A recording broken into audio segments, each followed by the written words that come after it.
Here is your podcast.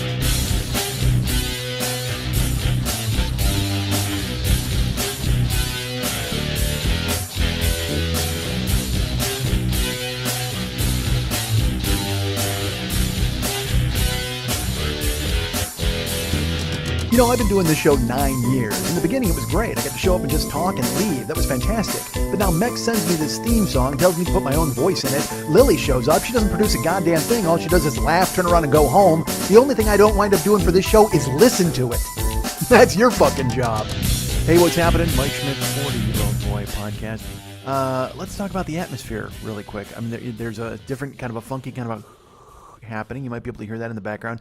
And here's the thing. I have my microphone like cranked way up in my ears. So maybe I'm picking up room that you are not picking up. Maybe you're not hearing room like I'm hearing room. But I'm hearing a lot of room in this broadcast, telecast, podcast, pod broad, telepad, pod. There's also a clock. Listen. Can you hear that clock softly in the background? Because I'll tell you what, if you couldn't, now you can, and now you're going to be driven nuts for the entire fucking time of the show. I was going to say an hour, but who knows how long this will go. Could go 5 minutes. We could be done now. 45 seconds. That's right. I'm staring directly at the computer screen. There may be yawning. I apologize. It's an odd. Look. First of all, I am live in Kuwait. I'm not live now as you're hearing it, but as I talk, I'm live. I could be dead by the time you hear this. I guess that's kind of a bleak way to start the show. By the time you hear this, I may be dead. No, it's not. Kuwait's not dangerous. It's not a country where bad things happen. So not the guys like me. Everybody winds up talking to me. They all love me. Nothing bad ever happens to me in Kuwait. I'm the oingo boingo of Kuwait. It's fucking raining. I'll tell you that. I am freezing. First of all, okay. So like I said, there's a lot of room, a lot of atmosphere. A lot of things to cover here, and I got a long way to go and a short time to get there. So we're going to try to see if Old Bandit can run with this podcast and get it over with quick. I know, fuck, it's just dumb. Here's the point. I'm in Kuwait. It's fucking amazing. I've been here for 2 days. And let me go ahead and say this. I had a thing where I was going to be like, I'm like going to film shit. I'm going to do all this crazy stuff, and I might do mini-sodes, and I'm going to social media while I'm out. Well, a lot of that is still on the docket. Like, I'm hoping to do a lot of that. But I found yesterday, as I was out with Ahmad and his crew, it's rude to take your phone and just start typing away and trying to take photos and post things while everybody else is kind of hanging out with you. And this will sound bananas and weird. I fit right in with them, but also in my head, I still feel like a weird guest of honor. Like I need to, even when all 6 dudes are talking in Arabic, I still have to kind of sit there and smile like, yeah, I get this, totally. They were telling me last night, Ahmad and Ahmad 2, Electric Boogaloo. We saw him last night. You may have seen that on the timeline on Facebook. But it made me laugh because Mex pitched that as an idea, and then so now everything to me is 2 Electric Boogaloo.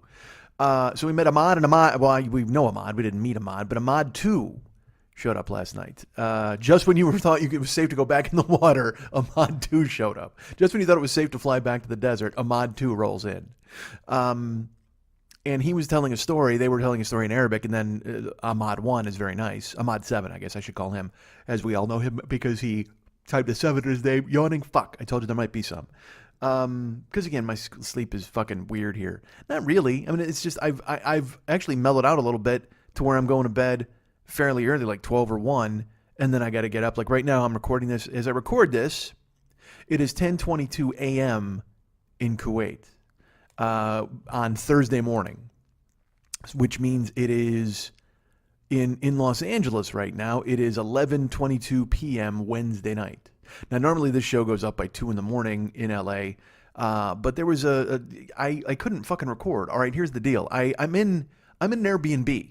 All right, if I'm in a hotel, I can record whatever the fuck I want. But I am in an Airbnb, so I had to kind of lay low. And I warned this dude when I first came here. First of all right, look, I know you're thinking to yourself, fuck, I'm Airbnb, why are you there? Because the last 2 Airbnbs I was in, sketchy, in my opinion. You know, both of them, one dude was like, he wanted to show me naked photographs, and he kind of insinuated that, he could take naked photographs if I wanted him to.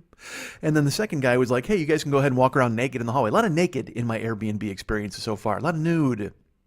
Well, I was looking for a place to stay when I was coming out here to Kuwait. Because again, I don't know. I think I may have mentioned Ahmad. He contacted me. He's like, "You want to come out here? What's your February look like?" I said yes, and it looked out. I looked at all the dates, and it worked perfectly. So I booked the trip, and he was saying, "Can you do me a big favor? You got to stay closer to me." And I said, all right. So I looked for hotels, and the hotels were not acceptable close to where Hamad lives. I called him Hamad there for a joke. Ahmad, our friend, Ahmad7.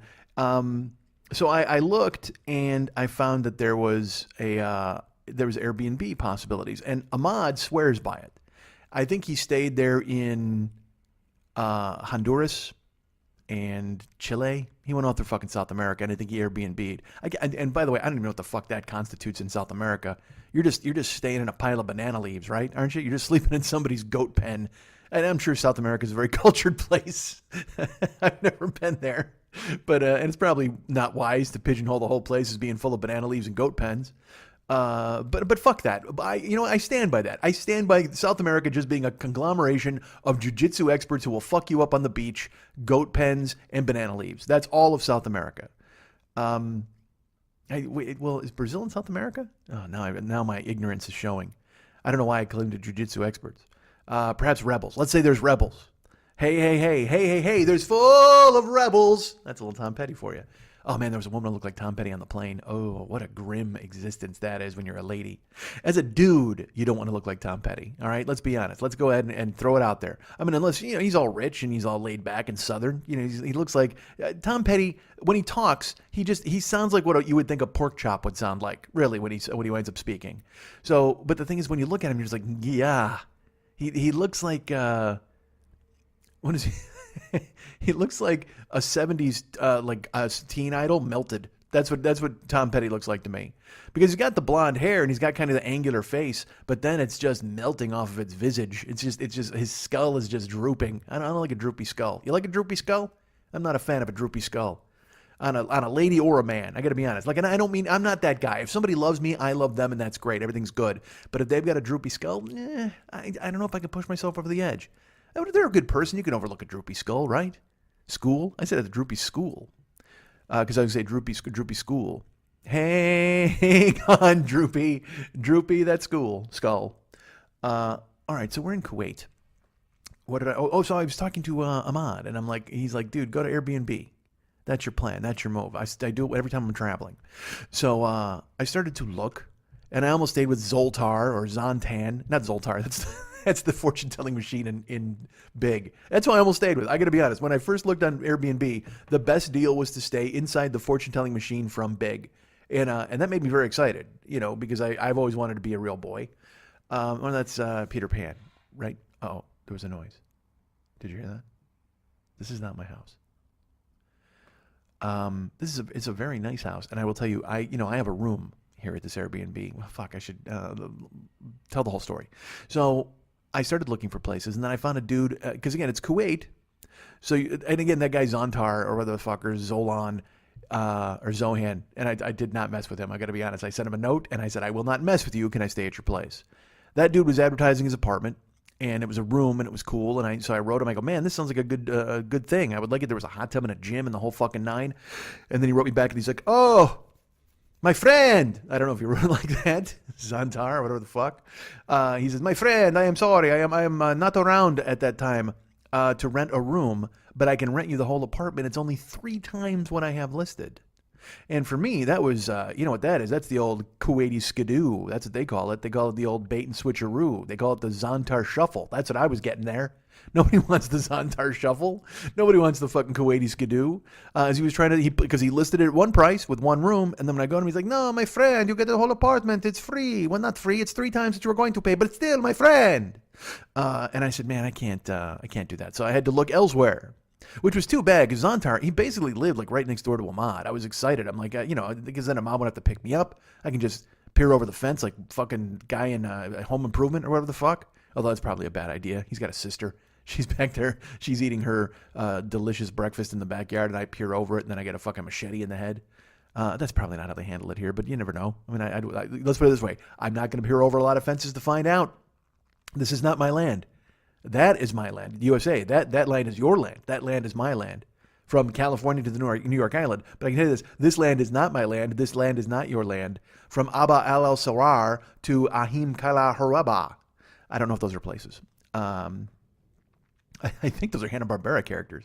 I think I may have just said Hanna-Barbera in Arabic. Harabara.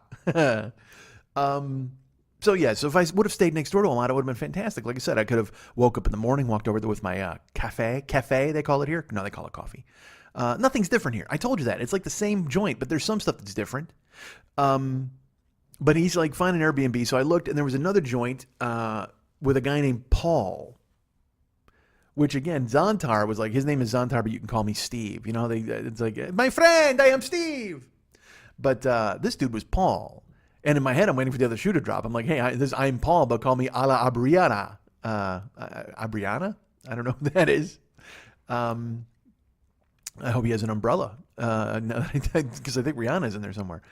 And there's a lot of uhs. You know, when I'm alone, because if I get Lily here laughing and I'm rolling, I find less uhs. Or at least because I'm not as self-conscious and I'm just talking. Fuck, what do you care? Why am I analyzing this? So I contacted Paul, and I was like, dude, you know, I'm looking for Airbnb. What's the story? And he was very efficient. He wrote me back. Yes, Mike, I am very happy to have you. Thank you. And it turns out he's an Englishman. So I have to drop the accent for the rest of this bit. Well, I can do this one. Blimey, you can stay with me. He's not that guy. But again, I don't know. I don't know until I get on the plane. I might show up here and he could talk like fucking Jerry Quarry. I got no idea. Is Jerry Quarry English? Who's the guy I'm thinking of? Who's the fucking dude who fought Ali? Jerry Quarry. Yeah, I think it's Jerry Quarry. Gentleman Jerry Quarry, right? No, that's Gentleman Jim Korab. He was that's General Jerry Korab. He was a defenseman with the Sabres and the Kings. He was a fighter. It was a big dude. It was like a 6'7" dude with a big brush mustache. A lot of dudes in the 70s. You know what? If you had a big brush mustache, you had to fight. Clark Gillies had a big brush mustache. Fucking your boy, he's your boy, Jerry King Kong Korab. He wasn't Gentleman Jim Korab. He was Jerry King Kong Korab, and he had a big ass brush mustache, and he was throwing down in the fucking NHL. And here's an underrated one. Here's this guy, Harold Sneps. Look that guy up. That's a guy that's lived with me forever because he was like a helmetless hockey dude, and he just went around fucking dudes up. Harold Sneps looked like he was right out of Slapshot. A lot of dudes played, and they played without helmets, and they were just hockey dudes, and they were just rough and tumble. But Harold Sneps looked like he skated out at the end to take on the Chiefs. Like they had bailed him out of jail with fucking Ogie Oglethorpe, and they both showed up to kick ass and carve guys up with their stick. That's who Harold Sneps was. And just a great name, Sneps, Snepsts. Harold Sneps. Big brush mustache, fucking guys up on the ice. Go Google him. Go look him up. You know what? Do me a favor. First guy to find him, put him up on the fan club page. I demand everybody see Harold Sneps' face. And he played with Vancouver, so they had these fucking terrible jerseys. Like they were brown. I have no idea what Vancouver was thinking, but yet I want them to bring these jerseys back. They had brown jerseys and then like an orange and yellow V that went down the full middle of it for Vancouver, I would assume. Or it could have meant very, very dangerous to tangle with Harold Sneps. It could have meant that. Or it could have meant vivisection because he was going to get his fucking stick and carve you the fuck up. I have no idea. But he was a mean-looking lad. I throw a lad in there because I'm in another land. I don't know if they say lad here. They might not. They might say other things. Boy or prince. All young boys here are princes. Yes, that's how it works in Kuwait. Hold on, I'm going to have a sip of my Arwa water. It's very important to stay hydrated in this land of milk and berries and princesses. So, what the fuck were we talking about before we vanished into Vancouver hockey history? Oh, Paul, right? Blimey, that guy. So he's got an accent. I contact him. He's very nice, and he sends me a map of his house. And then I'm contacting them. I should tell you this, too. I was very lax about staying in contact with Ahmad or Paul. I mean, I assumed once I sent them the information that I was coming to town, I was coming to town. They knew it. I knew it. Everything was fine. And as you know, I've been hiding from the world recently, where I don't do anything. I don't go anywhere. I just kind of lurk in my house and pretend that I'm getting things done. Although there are no non-zero days, I will tell you that. I'm avoiding non-zero days. I'm getting at least some stuff, and I'm rallying. I'll tell you this right now, and I'll tell you a little later who's coming. But I've booked the next three 2020s. Usually I'm scrambling, like a week to 10 days out. But now all three 2020s are booked solid. And I'll be happy to tell you who those people are later in the show. Well, I don't know why I would tease that. Why? Because you can buy tickets and come see your favorites. There's all sorts of your favorites who are going to be there. Or it could be people you've never heard of. I don't know. But still, you should come and buy tickets. Why am I doing this? The plugs are later. So I contacted Paul, and he was great. And I never contacted them again. Like, I wrote him once. And then I paid for the Airbnb, and it was locked down. Everything was fine.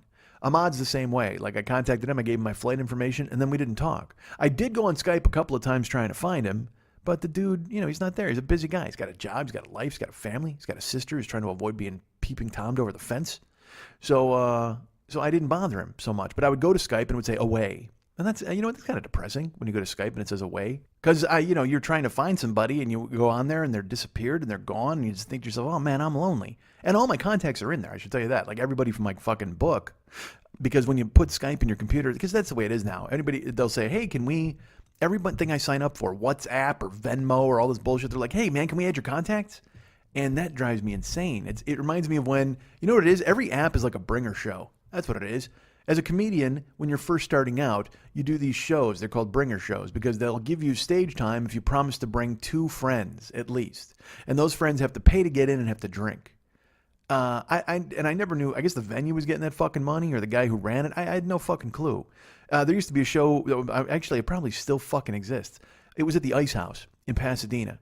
And it was a guy named Skip E. Lowe. Skip was his first name, E. Lowe. That's right, not Skippy Lowe, Skip E. Lowe. And he would do this fucking new stars showcase at the fucking Ice House. This is the scam of Hollywood, folks. So you show up and you would have to audition for this fucking guy in an empty room on like a Saturday at 3:00 in the afternoon. He alone would watch your jokes, and then he would decide whether or not you could come. But if he did give you the fucking thumbs up, you had to commit to bringing, I think it was 4 people to a show because they want to sell out the whole room. And I mean, I've known friends who've done that. My buddy David did it. He took a kind of a stand-up comedy class, and at the end, they want you to bring everybody. And I get that. I mean, I can't look down on the comics because they're all trying to do something and scramble and get on, but it also gives you a fucking false sense of security and hope. You're bringing your friends, so your friends are going to laugh at you, hopefully. And I know they're trying to get an encouraging audience, but fuck that, man. You know what you should have to do? Bring 4 strangers. How about that? You should have to get 4 fucking strangers to come watch you. So then when you get up on stage, you get a true readout of how what kind of progress you've made or where you're at. But instead, they want you to think that they've taught you something, so they want your 11 minutes to go well, or 9 minutes, or 4 minutes, or whatever the fuck they give you, and they want to make sure that afterwards everybody's clapping themselves on the fucking back and pretending that they're comedians, but they're really not. There was that Skippy Lowe show. There was I told you the Laugh Factory experience where you got to wait in fucking line forever on a Tuesday night. You got to wait in line. People started lining up at like 3 in the afternoon, 4 in the afternoon, 2 in the afternoon, because they'd come out at 6 o'clock and they'd take names, and the first 10 people got on the list. And then you didn't fucking go on stage until they called your name. So you might be, say you get there at 2 in the afternoon. They come out and they put your name on the list. You're lucky enough to be one of the names they take. Then you go in, you just sit there till they call your fucking name. They could call you at 8 o'clock. They could call you at fucking midnight. You could just have to sit there and kill time to go to 4 fucking minutes and get told you suck. And then Jamie would watch you. Fuck, what am I bitching about? I'm an idiot. I'm in fucking Kuwait and I'm bitching about the fucking Laugh Factory. God damn it. Wonderment all around in Paul's house, Paul's boutique. It's a sure shot that I'm here. I can tell you that. So Paul, so I didn't contact him. I didn't contact Ahmad. I tried to get him via Skype, and he was always away. And I was trying to find the man. It wasn't working. So finally, on Sunday night, which is, Sunday night late, because I was leaving Monday afternoon of this week. My flight was at 3 o'clock. So Sunday night at like 2:30 in the morning, which is 3:30 in the afternoon here in Kuwait, right? 1:30? I don't know. We're 11 hours ahead of you guys. So if you're listening to this in LA right now, like I said, right now it is 11:39 p.m. If you're listening to it in the Midwest, no, you're not. You're not listening to it right now because I'm fucking talking. God, idiot, stop. Nobody gives a shit about math and numbers. So I contacted him out finally on Sunday night, and I let it ring. It rang like 9 times, and he never picked up. And I'm like, all right, well, what the fuck? I'll just have to send him a text on WhatsApp. And finally he picks up. He's like, hi. I said, hey, Ahmad, what's happening? He goes, well, listen. I'm really disappointed in you right now. And, look, I don't want to fucking queer the deal on this. I mean, I'm getting on a plane in fucking 10 hours or whatever the fuck, and now I've upset the guy, and I don't want to be that. So then what am I flying into? Am I flying into a situation where I'm going to have a fucking standoffish week in Kuwait? I don't want to. I've had enough of that in my fucking life. Silence and fucking nothing getting done. So I'm like, so what? Am I going to get there, and I'm going to go, now I'm going to hang out with Paul? I don't know Paul. Right, he and I are going to be friends. Or maybe maybe I'll talk to him like a beetle. Hello, Paul. Thank you for letting me stay in your house. Who hates this Mex? Because he's like, you can't do accents, dummy. He never called me dummy. He might have. Not when I was around, though. He's okay to my face. When I'm not around, perhaps he calls me a dummy. I don't know how that works. What if he's telling my God sent him a dummy? Dude, stop. That would suck. If he's like, hey, because Vel, I think he likes me. He might. He respects me. Hopefully he loves me. I don't know. I'm his godfather. I sent him a knife. I mean, that's fucking good enough. Sent him a scimitar, right? When I used to stay at their house when he was little, I would drop money. And I would say, I'd like for him and his sister. And I'd go, oh, what's that? Did you drop that? I love being a crazy old uncle.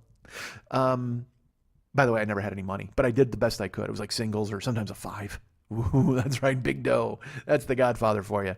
Nobody had to kiss my ring, but I was dropping singles all over the place like I was a fucking gold mine. Check this out. How you doing, Sonny? Pick that up. How you doing, Clemenza? Here's $1. What a fucking fake rich Godfather. So I thought to myself, am I going to have to hang out with Paul the entire goddamn week while I'm here? And look, I got no problem with Paul. I don't even know Paul. I can't even sit here and be like, oh man, that would suck if I had to hang out with Paul. What if Paul's the greatest? What if I show up and Paul's a fucking machine? And he's like, oh, all right, let's go take this town apart. And then we did. I don't know. That's more of my Australian. Fuck, I don't know. I got to narrow it down. I need a dialect coach. Who out there is a dialect coach? Because I got the dialects. I just needed you to coach me how to use them in the right context and in what part of town. Because I know there's a surprise, the energizer. That's the Australian fucking Jocko dude. That's where I learned that accent. And that's not a knife, that's a knife. That's the fucking that dude. Why am I doing Australian accents in Kuwait? Because earlier I was doing my friend. That's a Kuwaiti accent. Not really. Ahmad's gonna be mad at me. Who cares? He's not talking to me. I'm hanging out with Paul all week. So in my head, I'm like, what if I have to fucking hang out with Paul the entire time? And again, I don't know Paul. He could be a good guy. Oh, and also, who's to say Paul wants to hang out with me all week? That's quite an assumption on my part. I come from America, and all of a sudden Paul's going to be like, you know what? I like this dude. This guy's awesome. That's why I like this Clarence kid. He's a fucking wild man. I like this Schmidt dude. He's fucking insane. Let's tear this desert apart. I doubt that. I don't know Paul, but I'm sure Paul's got his own life. And I thought to myself, well, I should probably contact Ahmad. So Ahmad, like I said, he's there, and he's like, you've made me very disappointed. And that's frustrating. Again, I don't want to fucking walk it. I don't know what kind of hornet's nest I'm walking into now. And then he says, I'm disappointed that you contacted me, that you called. I said, why? He goes, well, I was hoping that you were just going to arrive and hope that I was at the airport. Like I was going to go and hope that you were there. Like part of me, he's like, I'm glad you called because we can get it arranged. He goes, but part of me really hoped that you were just going to come and never speak to me. And now I'm mad because that would have been a fucking total Jason Bourne move to just come to town and never tell him and just walk out and hope he was there. Because then if he wasn't there, I'm on my own. I got to take this fucking country apart by myself. I don't have a running buddy until I get to Paul's place, of course, and I talk him into fucking jump at the fence with me, and we go out and, well, that's a different meaning. I'm not going to talk Paul into jump at the fence that way, because you know why? Because then we'd scare Ahmad's sister. That's why I don't jump the fence. Neither one of us wants to jump the fence, because then she's spooked, and all of a sudden some dude comes out and Hassan chops me right in the fucking neck. That's how it works. I don't know if you know that. If you violate any sort of Kuwaiti law, they get a bunch of dudes running around with like fucking giant machetes, and they just fucking take you apart. I mentioned that earlier. I said it was fake, but now I'm telling you that it's true. Look, I'm going to be honest with you. There's a guy right now with a machete right on my jugular vein. He's right up next to me, and it's pressed. I can feel the cold steel digging into my neck. Every time I say something that might be a little offensive, because that's their censorship here.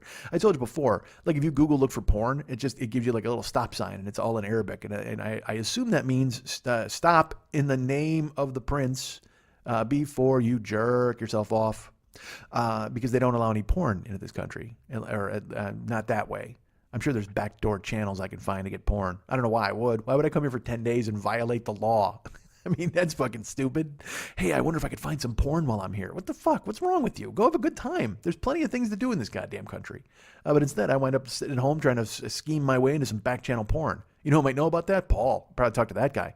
Hey, where can I find some dodgy boats and some lovely babes with their clams on display? I don't know if that might be English slang for ladies and their private parts.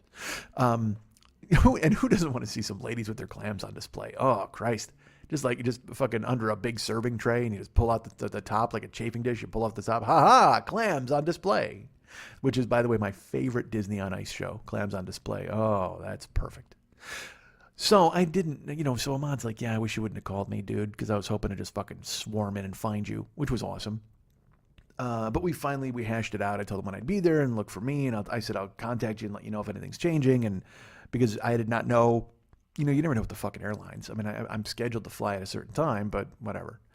So that was Sunday. I'm packing Sunday. And then I didn't really sleep very much on Sunday because I was excited to go. And also because I put off as much as I possibly could the packing part of my show. which is not hard. I mean, it's not, why is that a show, by the way? The packing part of my life, I should say. It's not a show. So I packed it all up and did what I could, and then kind of, I still was avoiding going out. I went out Saturday. I should tell you this. Because I was doing that thing again where I was hiding and stuff, but much better. I mean, still getting things done, and like I said, booking people and writing things and doing the things I have to, and doing laundry and cleaning my house and whatever the fuck, just normal shit that you did. Then I make a victory all of a sudden. I'm like, yeah, that's right. What a fucking productive day, dummy. But then Pat contacted me, my friend Pat Francis, and he's like, dude, do you want to go see David Cassidy tonight? And I said, he asked me if I wanted to go, and I immediately said yes. Because in my head, I'm like, you're saying no too much to things. You need to get out of your house and do things. That's when I had gone to see Ace Frehley a couple of weeks ago. I was the one who wanted to do that 3 months ago when they announced the show. I wrote to Pat, I go, look, you're not getting out of this. I'm fucking going with you. We're going together. And he said, great, I'm in. And then as it got closer and closer, I'm kind of like, maybe I should go ahead and figure out a way to get out of this or what, because that's how my brain works these days. But then I went and we had a fucking fantastic time. It was really fun. It was at the Canyon Club in Agoura Hills, and me, him, and Kyle, and then another guy I didn't know was invited, but he was fun. And we hung out and had a good time at Ace. So then he wrote me to go to David Cassidy, and he had asked me a couple of weeks prior, and I was kind of hemming and hawing about it. I wasn't sure if I wanted to go. I didn't think I was going to go because I was supposed to be busy that weekend. I was supposed to be out of town, and then that changed. And so I actually, on Saturday, he's like, David Cassidy tonight? And I said, yeah, fuck yeah, I'll do this. Or was that, yeah, it was Saturday night. And he's like, David Cassidy, no, he asked me Friday. That's what it was. He asked me Friday. No, fuck, Saturday? Fuck, what does it matter? Who cares? He asked me if I wanted to go, and I said yes. And then as I was working, I was thinking to myself, well, I should probably get out of going to David Cassidy because you know what? There's things I got to do here, and I got to pack, and I got to get ready to go out of town. I mean, just all the things I do to talk myself out of shit. And it's funny, I did a show how many years ago where I talked about Guns N' Roses, and Pat canceled on me. I went by myself. I was like, fuck this. You got to just do stuff. You got to make yourself go and do stuff and have fun, and who knows what'll come of it. So that's what I did with David Cassidy. I was actually writing a text to him to duck out of it. It was like 4 o'clock that afternoon or 5 o'clock that afternoon. And he contacted me. He's just like, all right, man, be at the house at 8:15 because there's 2 terrible openers and nobody cares. And then, Dave goes on at 9. And I was already typing my excuse not to go. And then I just erased it and just wrote, cool, I'll be there. And then Saturday night, I got ready. I got dressed. I woke up. I got out of bed. I ran a comb across my head. You know who would love that? Paul, if he was here. Paul would really identify with that lyric. Oh, that's my boys. I love them. I don't know who that voice is. And I don't know if the Beatles are his boys. I'm looking around his decor right now. I don't see any. There's no Beatles on the wall. There's more camels on the wall than there are Beatles, actually. My God, he's got like 5 camel photos. I'm in his living room. This is a weird thing, I should tell you. Well, again, I'll get to that in a minute. Let's talk about Saturday. So I go to pick up Pat, and we go to the show. And we walk in, and first of all, it's more crowded than it was for Ace, which fucking blew me away. For Ace, they had a bunch of round tables on the floor, and then there's a bunch of standing room. And it was, pretty good. It was about 2/3 full. Well, when we get there for David Cassidy, because it's a fancier show, they have long tables, not round ones. They have long ones that basically, probably 80. 80 seems high. 50 people at least. 50 to 80 people. Is that a wide range for a table? But really long from the stage all the way out toward the end of what is a makeshift dance floor that they have. And then there's the sound booth. But the tables are packed. There's not a seat in the house that you can take. At Ace, I was able to snag a seat and pull it back by where we were standing. But for David Cassidy, man, it's packed. Every seat is full. And then it's standing room. We had to actually kind of, excuse me, pardon me, our way through the crowd. And there's a place that Pat and I always go that we lurk. It's in the back corner. Because, again, it's a small room. You can see everything from everywhere there. You don't have to worry about being up close. Eventually, you can try to bleed your way up close if you want, as Pat does. Pat will go slap Eddie Money's hand. or he'll say hi to Elliot Easton. That's how Pat works his life. And I just hang out in the back because, what the fuck am I going to do? Because let's put it away, Pat approaches the stage, they're like, wow, look at that little guy. He must be a fan. If I approach the stage, they're like, security, stage right immediately. Tackle this fuck. Because I'm a giant fucking monster and I look like I'm going to do damage. I don't know why they think I would vault to the stage and beat up Todd Rundgren. I don't know what I would have against the man. The most that I do to Todd Rundgren is I jump on stage and I go, hello, it's me. Of course. So Pat fucking, we go in the back corner And there's a lot of women at this crowd. I should tell you that. A lot of women at this show. And, in the standing room, we're standing by a group of women, and there's other women walking around, and there's people there with dates, obviously, but it's a lot of, I go to Rick Springfield, and the same phenomenon exists. Rick Springfield has a very lady-based audience. Like when I get teased all the time for liking him, well, the guy writes fucking great songs. He's vital. He's still killing it. He's writing good stuff, and he covers stuff. I told you, he covered Katy Perry. He covered all these other songs when we were there. He's fucking really good. So in my head, he's 64. Fucking Springfield's old, and Cassidy's 66. That's the thing is, we've known Cassidy since the 70s. Well, Rick Springfield was David Cassidy down in Australia before he fucking came here in the 80s. So he, I expected the same type of deal, and that's what I got. It was a bunch of ladies who were thinking to themselves, man, I remember when I used to get wet over this guy when I was a kid. Now I'm finally culminating my childhood dream, and I'm going to be in the same room with this fucking guy, and he's not on a poster. That's awesome. And I'm sure there are some ladies who like his music too, who don't just want to fucking gird their loins and think of the man. Nobody's out there just staining panties. Or actually, some people are out there just staining panties, but a lot of people are there because they love the nuances of "I think I love you." I'm sure that's why they're there.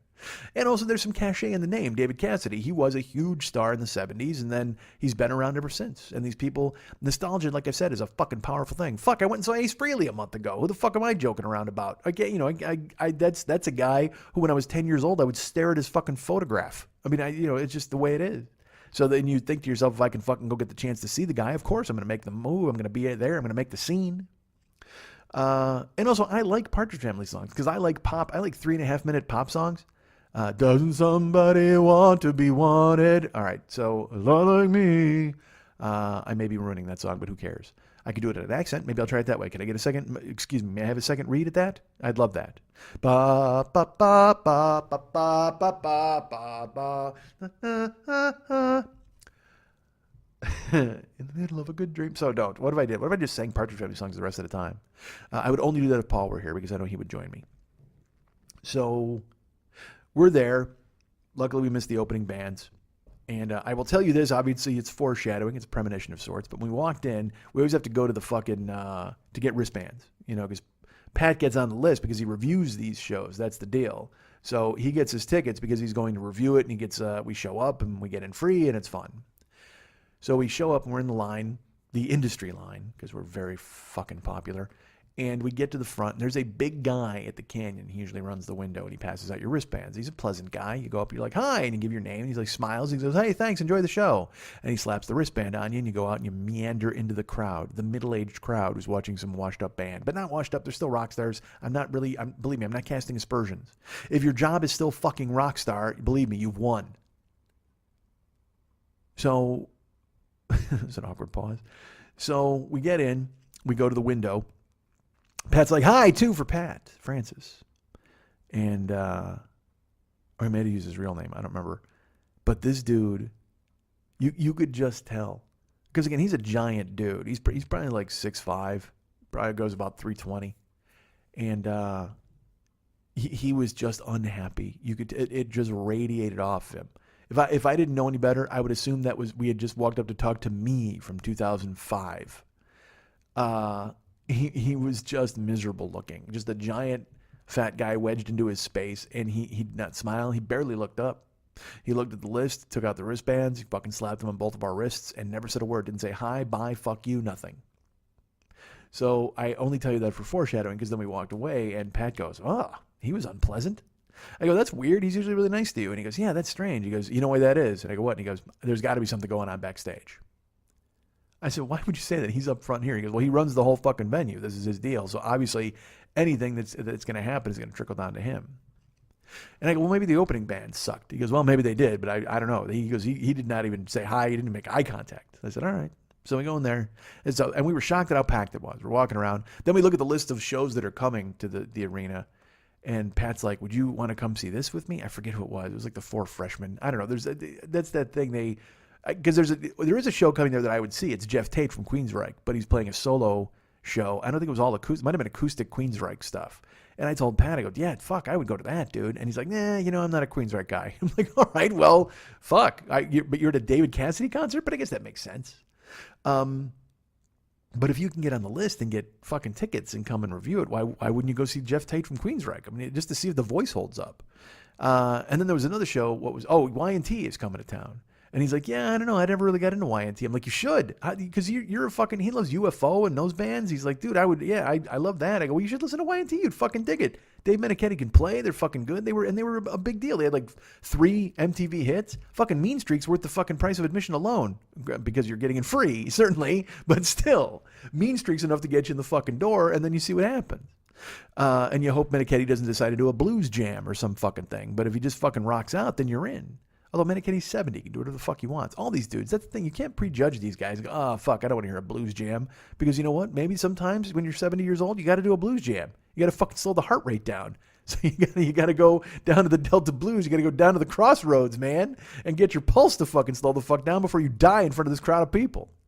But I don't care for a blues jam. Not a fan. So we go in, we walk around. There's tons of women, tons of people standing around, all sorts of guys, and every seat is full.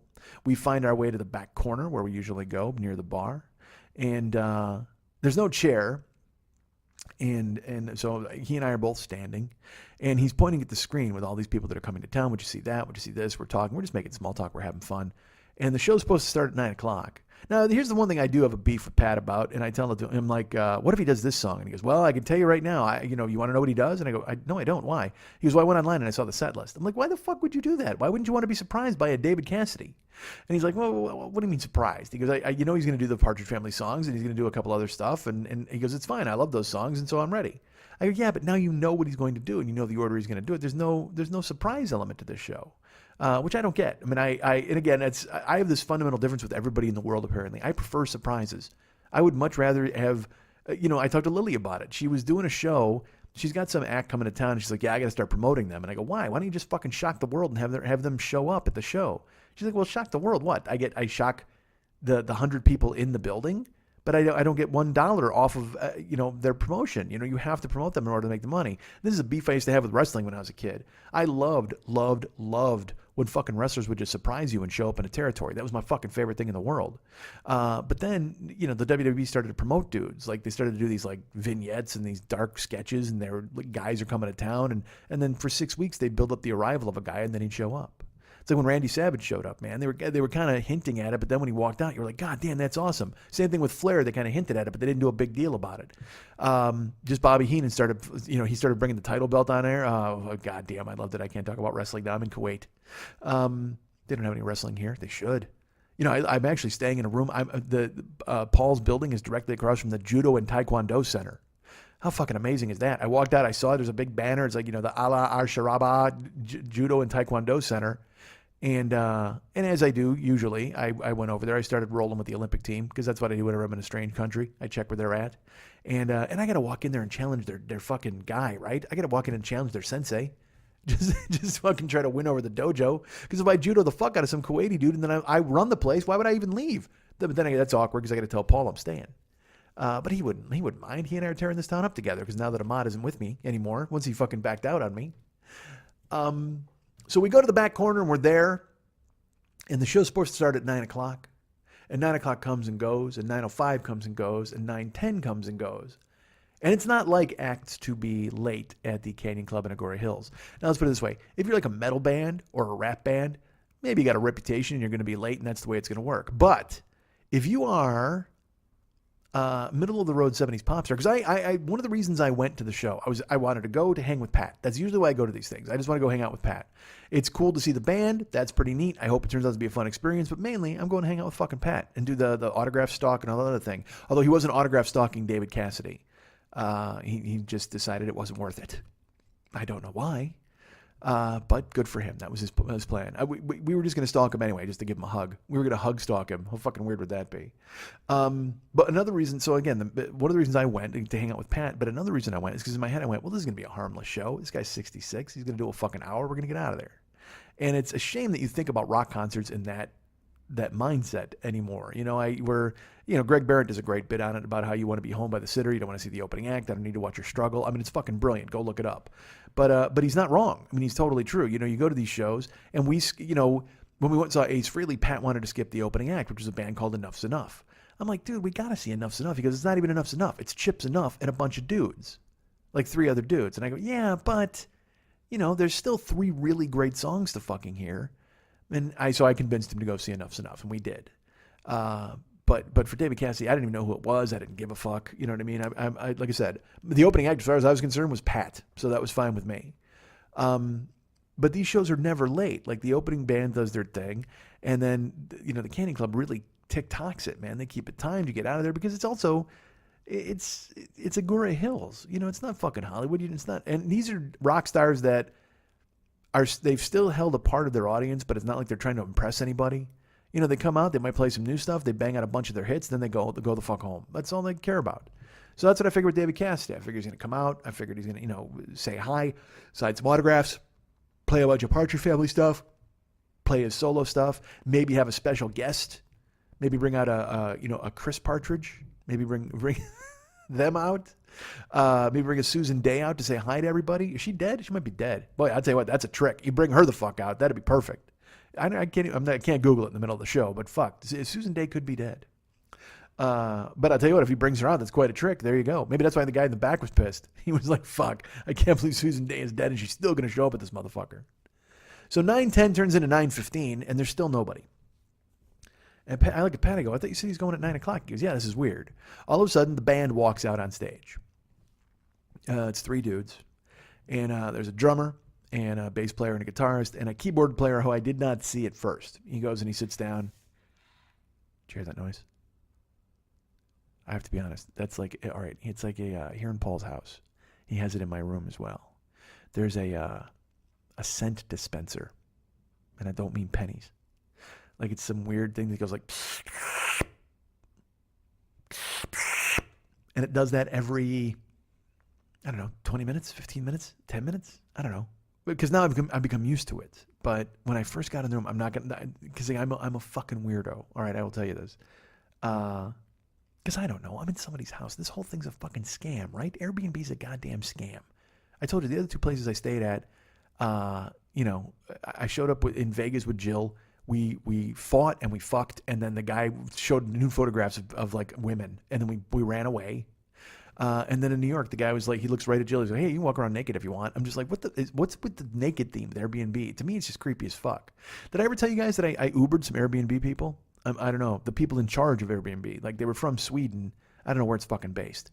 But they work for the home office of Airbnb, and what they'll do is they'll go stay in Airbnbs in certain cities and stuff to kind of surreptitiously make sure that they're following all the rules, which is kind of cool, I think. But they were in LA for a big conference, but they Airbnb'd while they were there. And I didn't know they worked for Airbnb. They mentioned they had Airbnb'd, and I was like, oh, fantastic. I'm glad you're alive. I made some goofy joke. And they were like, what do you mean, sir? And then I explained my experiences with Airbnb, and they listened, and they were very patient. And they said, well, look, we work for Airbnb. I said, whoa. They go, did you leave reviews for those people? I said, I did not. And they go, well, you have to, because then it warns people off. I go, well, here's the thing, though. I went to the reviews for those people, and they were all glowing. Like, they were good reviews for the guy in New York. They were good reviews for the guy in Vegas, except for one woman who was like, he said he likes to take photographs of beautiful women, and I was a really beautiful woman, and so he was insinuating he might want to photograph me. But I'm sure he was just being a pleasant person. And I'm like, it must be terrible to be a woman and keep explaining away men's intentions when they say they want to take naked photos of beautiful women, and you're so beautiful.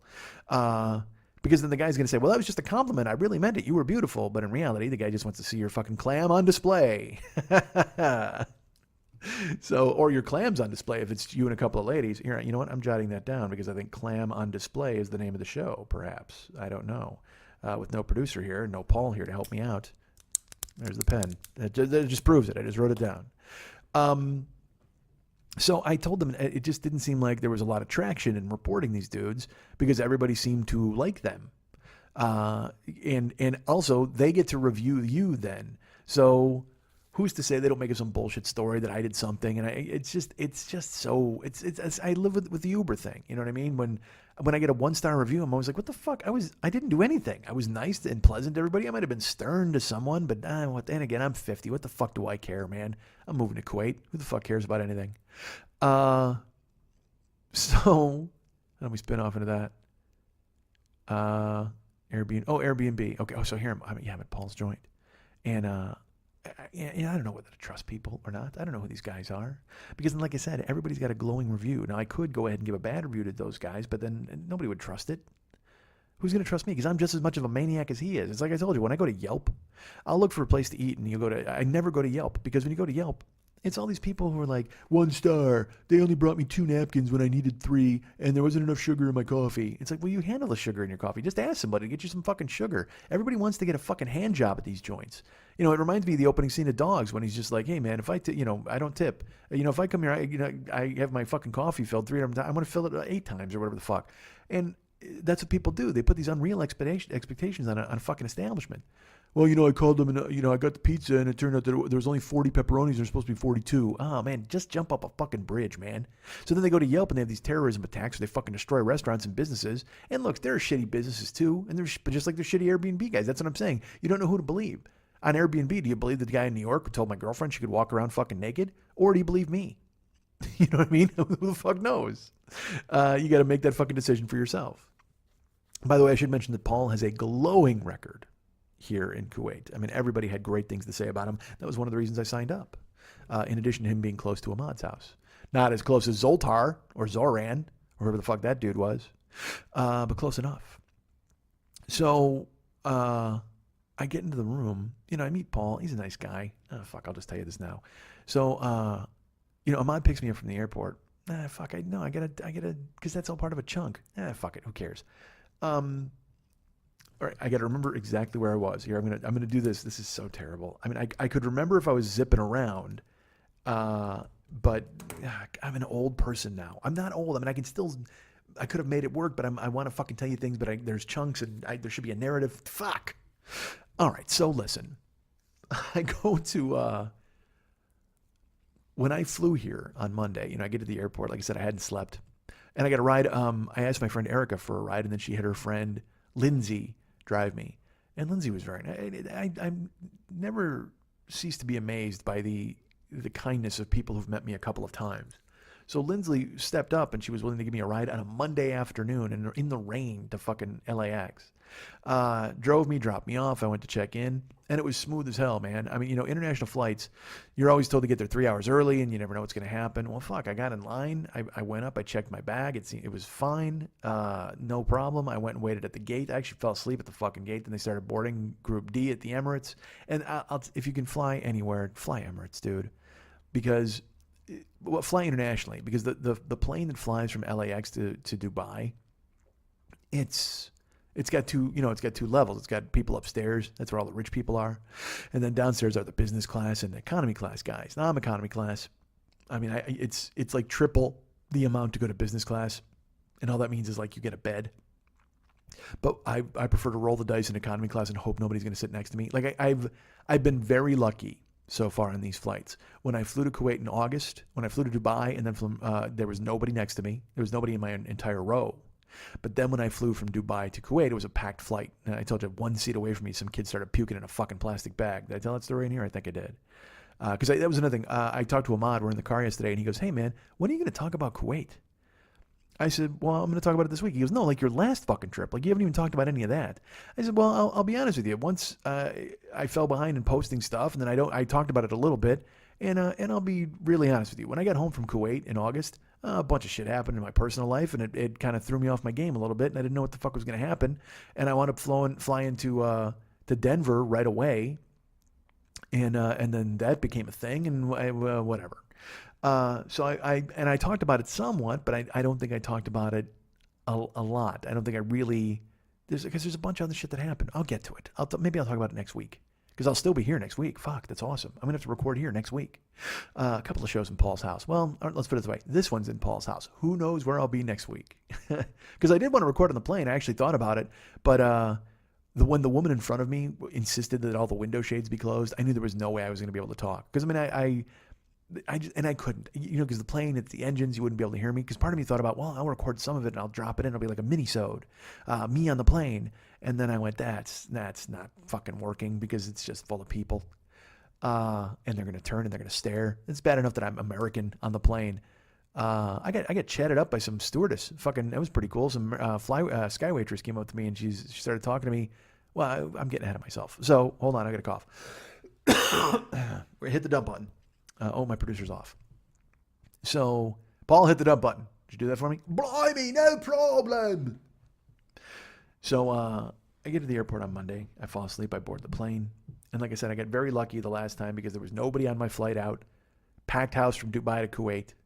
And then from Kuwait to Dubai, there were people on the plane. But then from Kuwait or from Dubai to LA, there was nobody in the middle. There was another woman in my aisle, but nobody in the middle. So that meant I couldn't lie down, but it didn't matter. I just need elbow room, and I need the armrest up, and I need nobody bothering me. And because I cannot imagine sitting for 16 hours. Because I'm especially now from August to now, I've probably put on another 50 pounds. It's a fucking mess. Because again, like I said, I hide from the world behind a wall of chocolate and chips, and so that's all changing. We'll talk more about that maybe next week or when I get back into America, because I have a plan and a plot, and I've talked to my friend John, and I'll get that to you guys. And again, I got to tell you, I don't know because people are like, we're invested in your life, but how many times have you heard me reboot it? I mean, fuck, you know what I mean? I'm worse than Spider-Man at this point. I'm still in high school. They keep putting me back in fucking high school. What is wrong with them? There are so many adventures to have in your adulthood when you're Spider-Man, but nope, they keep making them go back to fucking high school. And I keep dragging you guys with me. This is a year. I'll talk more about that in a couple of weeks. So I get on the plane, and from Los Angeles to Dubai, I mean, it's dead. Even at the gate, it's dead. So all of a sudden I start looking around, and there's fucking nobody on the plane. So I look at the stewardess, and I said, hey, is the plane full? And she goes, oh, not even close. And I sit in my aisle, and sure enough, man, they go to close the doors. There's nobody sitting with me. Not only is there nobody sitting with me, there's nobody around me. In the center, there's that, because it's 3 seats on the end, and then in the middle, there's like 6 seats and then 3 seats. And in the middle, there's nobody in there. I mean, people are like moving around so they can have full places to stretch out. And it was pretty fucking great. And then the flight was uneventful. I will tell you this, I did not sleep. I was very excited to get here, and this is also a weird ass thing. I can't even explain this. I got on the plane, and I got in my seat, and I had a couple of books to read if I wanted to, and then I have my phone because you get Wi-Fi, but the Wi-Fi is all fucking sketchy. But I not only did I not sleep on the plane, okay, I didn't sleep the entire flight from LAX to Dubai. That's 16 hours. I was awake, and I had been awake, because I had gone to bed the previous night at 4. And got up at 9:30 because Lindsay was going to be at my house at 11. I bumped her to 11:30. So, I only gotten 5.5 hours of sleep. So I get on the plane and there's fucking nobody there. And I could lay down. I could do whatever the fuck I wanted. But I just didn't, I did not want to sleep. I don't know what it was. And not only that, think about this. Here, how weird is this? Because you know who I am and you know what I've done. It's so stupid. Dudes, I didn't listen to my iPod the entire trip. I don't know why. Yeah, here, you know what? I thought about it, and I was like, because I kept thinking, I was like, why should I put my earbuds in? Why should I put my earbuds in? Here's one of the reasons I didn't. First of all, my left ear is fucked again. Like I can't hear out of my left ear. And in my head, I was like, putting earbuds in probably wouldn't be the best thing, but who the fuck knows? Although I'm wearing them now to record, and it's not a problem. But honestly, I was very worried about it when it happened. I was like, oh man, I'm going to get on a plane. It was bad at my house when I woke up on Monday. And I didn't have any time to fucking scoop anything out or put any peroxide in there or whatever the fuck. And I know you guys all had you guys recommended stuff, and I did not get it because I'm not efficient. But it was kind of tolerable where I could sort of hear. And I'm still hinky about putting stuff in my ears. I know, fucking weird. But then by the time I got to the airport, I couldn't hear it all on my left ear. And I'm like, I'm going to be in a fucking altitude now, and like 41,000 feet. I'm going to be at altitude for the next fucking 20 hours. And sure enough, I got on the plane, and I could not hear it on my left ear at all. So, and that's a trick because I sit on the right hand side of the plane against the thing. So whenever the fucking waitress comes over, she's talking to me, and I gotta lean over. Hey, I'm this old man. What? I got a gray beard. I can't fucking hear anybody. I'm fucking falling apart. So I did not put my earbuds in the entire flight because of that, but also because on American planes, people will talk, people will be very loud, there'll be kids, all this stuff. For some reason on this flight, it was very soothing. It was calming because people got on and there were some announcements, but they generally leave you alone. They turn the fucking lights out and they leave you be. And it's conducive to sleeping, so people just go right to sleep. I mean, it's fucking 3:34 in the afternoon, and people are under covers and laying down, and they're in the dark, and they got the window shades closed.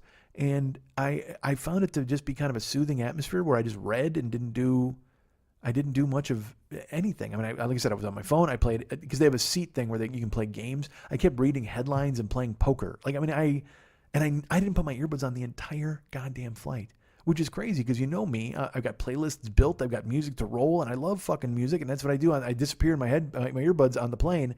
But the ear thing made me go, maybe I'll give it a shot without it. And then all of a sudden, I mean, I was 2 hours away from fucking Dubai. And that's when I laid down after they served the third meal of the flight. Dude, that's fucking crazy. Like the first meal, I got some Indian food, and then I had the second meal. They give you just a fucking pizza, and then the third meal is more Indian food for breakfast. And then after that, because it was 2 hours to Dubai, and I go, all right, I'm gonna lay down. I didn't sleep, but I fucking laid down just because I had to stretch the fuck out. You know, you're in the same fucking jeans for 20 hours, same shoes, so I had to basically do something to try to kink out my back. Because I got up and took some laps too. I did a walk around, and that's freaky. Because the one thing I will say this is, international travelers are not shy about disrobing. Like I didn't, in my head I was like, well, I should fly in some lounging pants. I'm like, fuck that, wear jeans, dude. Just dress like a normal person. Then you get on the plane and there's guys in sandals. And I mean, it's it was cold in LA, and they're fucking kicking their fucking shoes off and putting their feet up on the seats. Dude, what monsters! People are awful. And you want to yell, you want to say something, but you can't because you're on a goddamn plane, and they frown on that these days. Very rarely can you now stand up and yell at anybody, especially with phones. Every day it seems like there's some story about some idiot who said something racist on a plane or complained about somebody, and they had a camera shoved in their face and they're screaming about whatever the fuck, and it's like, dude, sit the fuck down. That's the ultimate in me. If you're bitching on a plane and standing up and yelling, because you know what, you're in a flying tomb with another 150, 200 people. You think they want to hear your bullshit? You don't think they have fucking concerns? You don't think they're upset about the fact that they have no leg room and they're squashing somebody and they're sitting next to a dude like me? You don't think unsuspecting traveler is not pissed off that he's got me buried in his fucking lap, for fuck's sake? But you get up and start voicing your concerns about whatever the fuck. It's like, sit the fuck down. All you're doing is wasting time. It drives me crazy. But the problem is you can't stand up and backhand anybody like that anymore. Some dude's up yelling, you can't just sit up and fucking crack him. In the 40s you could. You just stand up in your suit, you pull out a sap and hit him on the fucking head. Clunk, there you go. Sleep off the flight, motherfucker. when we get to fucking Atlantic City, they'll drag your ass off and give you some fucking cement shoes. Jesus, I don't know why I'm in the mob all of a sudden. I don't know why I'm flying to Atlantic City. Could have gone to Vegas. I like the West Coast. I like the warmth. Jesus Christ, what the fuck are we talking about? Oh, so I took the flight. Man, I didn't sleep. It was weird. Couldn't sleep. I couldn't hear it on my fucking ear, which was a drag. But then we land in Dubai, and I only had an hour layover in Dubai. And so I had to hustle because it's a gigantic fucking airport, and you got to go through security again once you get there, which is fucking weird. I don't know what they think they got on the plane. You didn't think I smuggled a butter knife off from the fucking food court? What the hell? Food cart, not food court. Yes, oh my God, that's how big this fucking plane was. Holy Jesus, there was a food court. So I get there, I run, I go to security, I bust through there, I'm hustling, and I get to the gate, and as always, it says they're boarding at 20:05 or whatever the fuck it was, but it turns out that's just what they do is they let you down into this lower chamber, and then you got to sit there until they board the plane. So it was fine. I made it in plenty of time. I get on the Dubai flight. Fucking nobody on the Dubai flight. Almost completely empty. And in the back of the plane, because I always choose back of the plane because I think I have strategies. I shouldn't give them away. But when you're traveling, people always want to sit up front.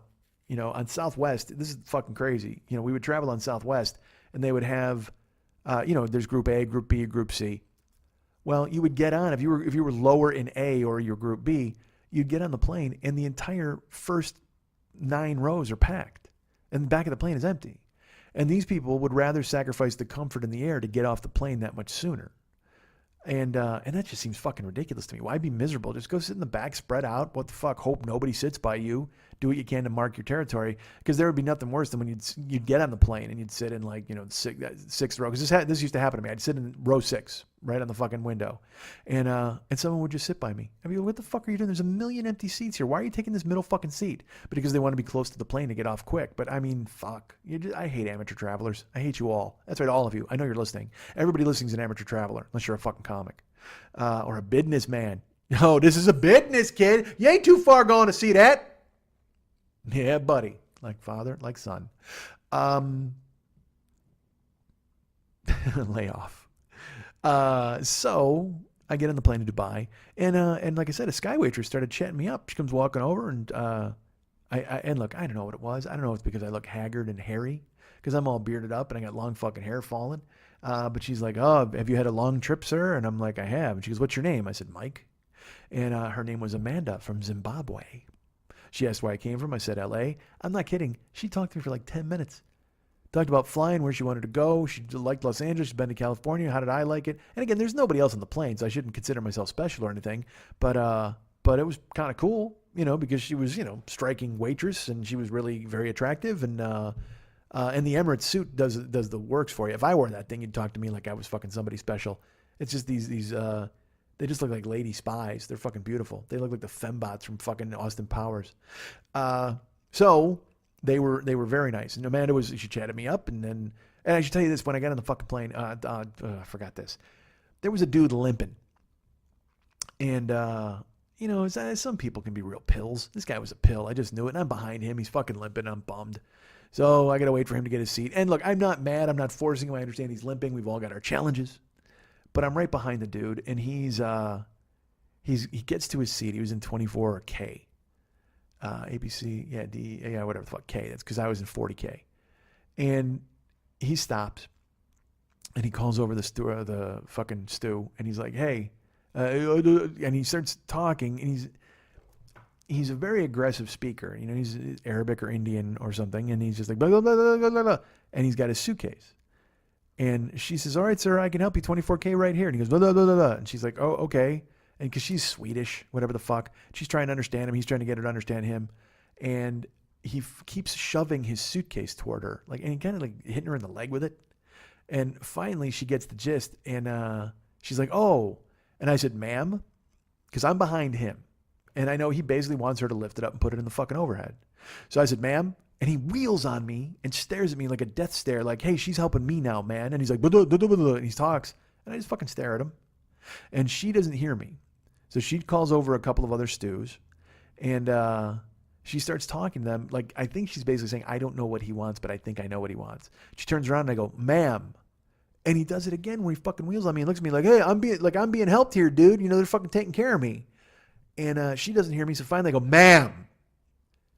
And she looks up, and everybody looks up because I was loud. And I said, "Would you like me to lift that for you?" She goes, "Oh, would you?" And I said, "I would."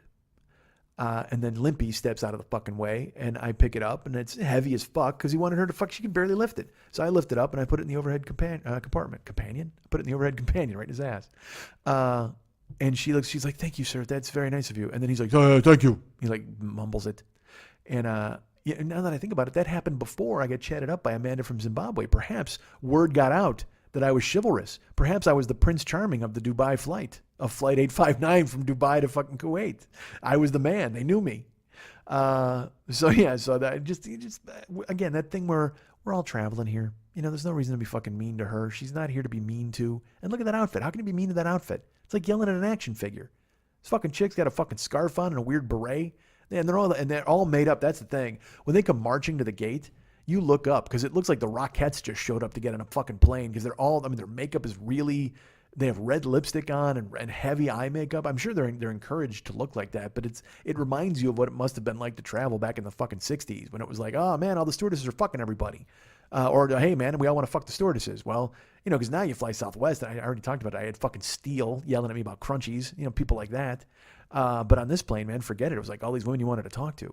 And it turns out they all wanted to talk to me, which is a fucking lie. Amanda was nice to me for 10 minutes. Who the fuck am I kidding?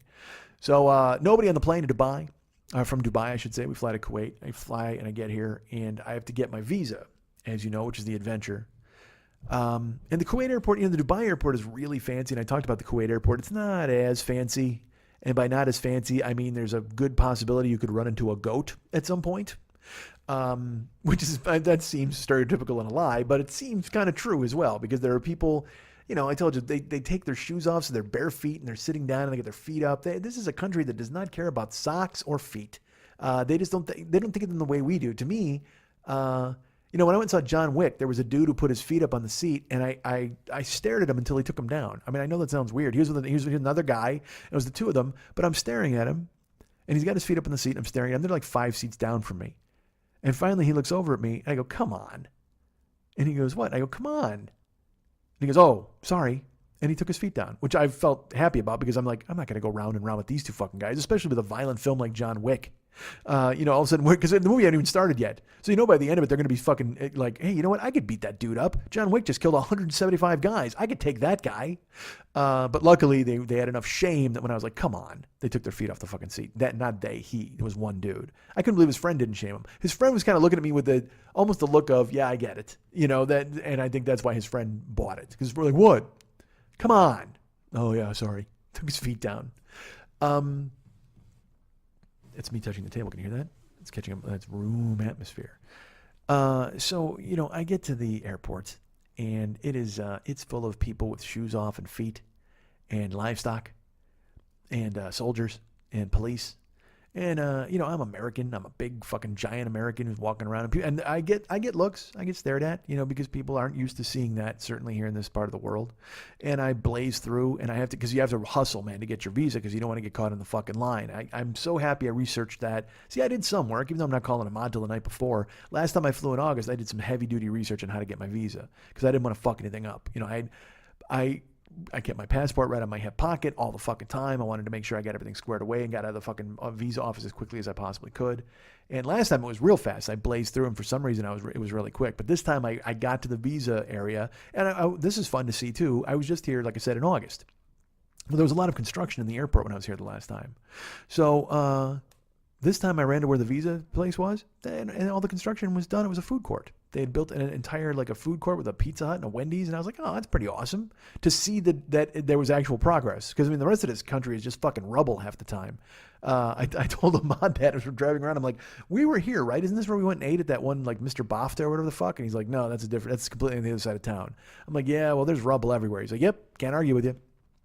So So I run to the visa place, and there's a ton of people there. And but I will tell you this: I knew you had to take a number. If you just have a small amount of knowledge, you can outsmart all of the fucking idiots in the world. So I walk up, and there's people looking for pens and cards, and they're filling out stuff. And I walk over to the number machine, and I push it, and I get 482, and I look up, and they're on 469. And then some Australian people came up, and some German people came up, and then more Muslim people came up from Pakistan or wherever, and they just start filling out the thing, and I take the number, and this guy goes, what are you doing? I said, you have to take a number to get called. He goes, what? I said, yes, you have to take a number. I can't do it. What are you doing? He wasn't Colonel Clank. I can't do a German accent.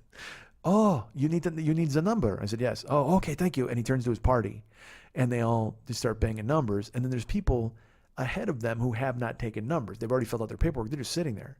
And they realize then that you got to get a number. So there's a mad dash for the number machine. And I sit the fuck down. I fill out my card. I'm like, God, I just started a maelstrom, but I don't give a fuck. I just want to get my visa and get the fuck out of here. So they're 469, 470, 471, 72. It starts moving fairly quick. And they get to me at 482. I go up to the guy. He's like, I need your passport. Why are you in this country? And, I said, hey, man, me and Paul are going to tear this fucking country apart. That's why I'm here. He said, glad to hear it, my friend. I'm staying with Zoltar, my friend. So I went ahead and had him fill everything out because that's what they do. They do it. And then he gives me my visa, which was great. There was no delay. He as quickly as he could type it. They asked me, because they said, why are you here? What is the address? What are you doing? It's all on the card, but you still have to confirm it and who you're staying with, who your friends are. And the last time they didn't ask me as many questions. He asked me questions this time. I take the visa and I go to leave, and he goes, no, go to the end, do the end. So I go to the end, and there's a guy who has to approve the visa, and he does, and then you have to give a fingerprint with your visa. So they're like, put your right finger or left finger, index finger on the machine, please. And they take a print of your fingerprint, and it's weird. It goes into the computer, but it doesn't go on your visa, which is strange. But I guess you could fake that. You could put your own fucking fingerprint on the visa, I suppose. So I grabbed the visa, I grabbed that, and again, Ahmad's waiting for me. I've WhatsApped him a couple of times. He hasn't answered me, but I figure he's downstairs waiting. And I roll out. Now I got to go downstairs and grab my luggage. And it's been a while, so I'm assuming I'll miss the fucking cacophony of people at the luggage rack. I told you last time I got fucking hit by a dude because I was trying to help him. Yeah, what the fuck, man? I helped that dude on the plane. I put his shit in the overhead, and he fucking spins his head at me a couple of times. Last time I was here to help a dude lift his luggage, he smacks me in the arm. I don't like this country. I mean, I love this country. I want to be part of this country. I'm moving to this country. I do an immediate 180 on you. So I go downstairs to grab my luggage, and first you have to get through the guy who looks at your visa. So I pull up. It's me walking. There's a group of, God, there's got to be, I'm saying 100 dudes who all look the same. They all have the same haircut, the same mustache. And they are just in the line to get into the country. And I'm like, oh my fucking God. I can't wait in the line of 100 dudes. It's going to be terrible. So I walk up and a cop sees me and I start heading to that line. He goes, no. And I go out. He goes, let me see. And I show him my visa. And he goes, no, you go here. And he sends me to a line where there's nobody. There's fucking nobody, dude. I don't know if the Palestinian one was for guys who don't have visas or they got to do a separate interview. I got no fucking clue. But I wasn't going to ask any goddamn questions. I'm like, let's get me out of here. Perfect. So I walk up right to the front, and the guy's like, hello, sir, what is your business in this country? I'm like, I don't know if he was French. He might have been. And I told him I'm just on vacation visiting friends. And I give him the visa. He looks at it. He goes, give me your passport. I do. And he goes, he's staring at it. And he looks at the visa. Stares at the passport. Looks at the visa. Looks up at me. He goes, this is you? I said, it is. I have a beard now. I didn't have a beard when I did that, but the hair's the same. He stares at it again. Stares again. This is wrong. And now I don't know what the fuck to do. Because, I'm I don't it's weird enough being here. You know what I mean? I'm trying to be as cautious and careful as I possibly can. You know me, I also can't lose my fucking mind and throw my suitcase. What the fuck? This is wrong. What do you mean? And I'm trying not to be that guy anyway. I'm trying to be grateful. I'm trying to forgive myself for things. Self-improvement, those are important. So I'm very calm. And I just went, what do you mean this is wrong? He goes, this is wrong. And I go, no, that's me, I promise. And he goes, no, your name is wrong. I go, no, my name it's Michael Schmidt. Here, would you want to see my driver's license from America? And he says, no, it's wrong here. And he shows me on the passport, it's my name, Michael Glenn Schmidt, Michael Glenn Schmidt. On the visa, the dude typed Micheal, Glenn Schmidt. And I went, oh, okay. I go, yeah, he must have typed it wrong upstairs. And he goes, oh, you have to go back. I said, what? He goes, you have to go back. I'm sorry, you must go back to get changed. It must match. And I don't get mad. I will tell you that. I was just kind of more taken aback. And I said, are you serious? He goes, yes, it must match. I said, okay, cool. I'll be right back. And I went upstairs. I was kind of shell-shocked because I'm still trying to get to Ahmad. He hasn't answered me. And I walk over to the escalator, go back upstairs. And like I said, I turn around to go to the visa joint. It was packed. Still, some of the people were there who got numbers. But I don't even have a fucking number. But I am not taking another number. I can tell you that. So I just walk right through. And the dude who was helping me is helping somebody else already. But I walk up and I go, excuse me. And he goes, yes. And I go, he looks up and goes, yes. Well, yes, I recognize you because he was going to send me back in the line. And I said, I was just here and you gave me this. And unfortunately, there's a typo on it. And the guy won't let me through. And he looks at me and he looks at it and he goes, where? I said, my name. It's AEL, not EAL. And he looks and he goes, why? I go, I don't know. You typed it. He goes, but why do they send you back? I go, he said it had to match. And even he, if he would have been in America, I'm sure he would have been like, what the fuck are you talking about? But he made a face, this face of resignation, and he goes, and he asked the person who was gracious enough to stand down. And he said, I'm going to help him. And he did. He had to retype me an entire new visa. And he had to throw it out. Then he printed it out, and it printed out wrong again. I don't know if he typed another wrong thing because he threw that one out. And then finally he got a third one that was right. And then I had to bring it to the other dude. I had to give him my finger again. They had to stamp, all that stuff. And I walked the fuck out. I went downstairs. They let me in. And then I went and grabbed my bag. There was nobody there, just a bunch of suitcases. I grabbed it. I rolled it out. And I did the thing that I always do. I walk outside, and there's like 1 million people standing there. And I see Ahmad.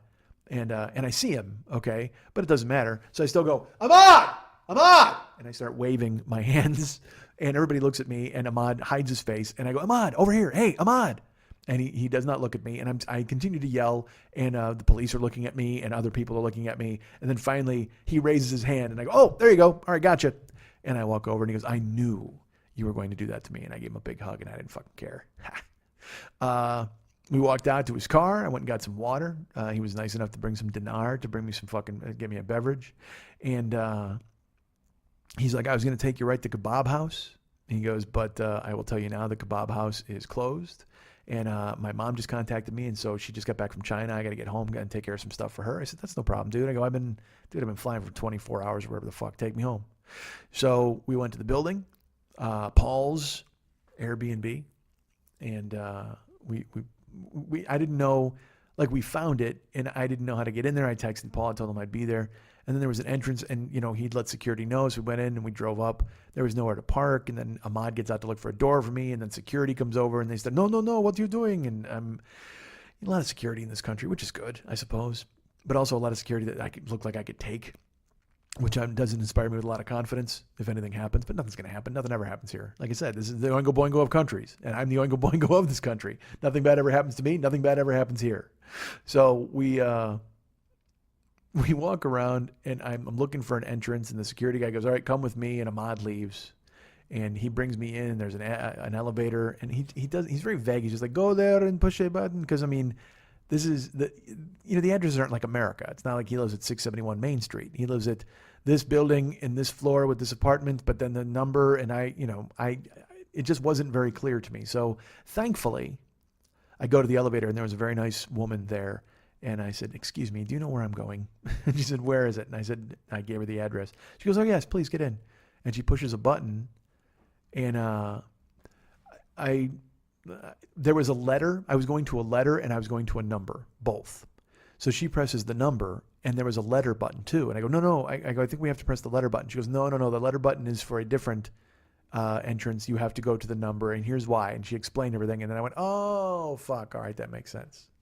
So I got here, and Paul was nice enough to wait up for me because it took me, I thought I'd be here by 10:30, but with all the visa bullshit and everything, it took me to 11:30. So I came in, and Paul answers the door in his tank top. I mean, let me describe Paul for you. He's kind of he's a stocky dude. He's got a big upper body, like fucking shoulders and arms. He's wearing a tank top, and he's got like a white mustache and white hair. He could be Santa Claus. I could be forgetting. Paul doesn't exist. All right, so basically he lets me in. He's very pleasant, and he was very pleasant in his description of the place on the phone. So I get here, and he's like, all right, come here, and he's like, this is my room. And it's so funny. He brings me through his whole house. And he's like, this is my room. This is the kitchen. This is the living room. And I'm never going. Did you hear the noise?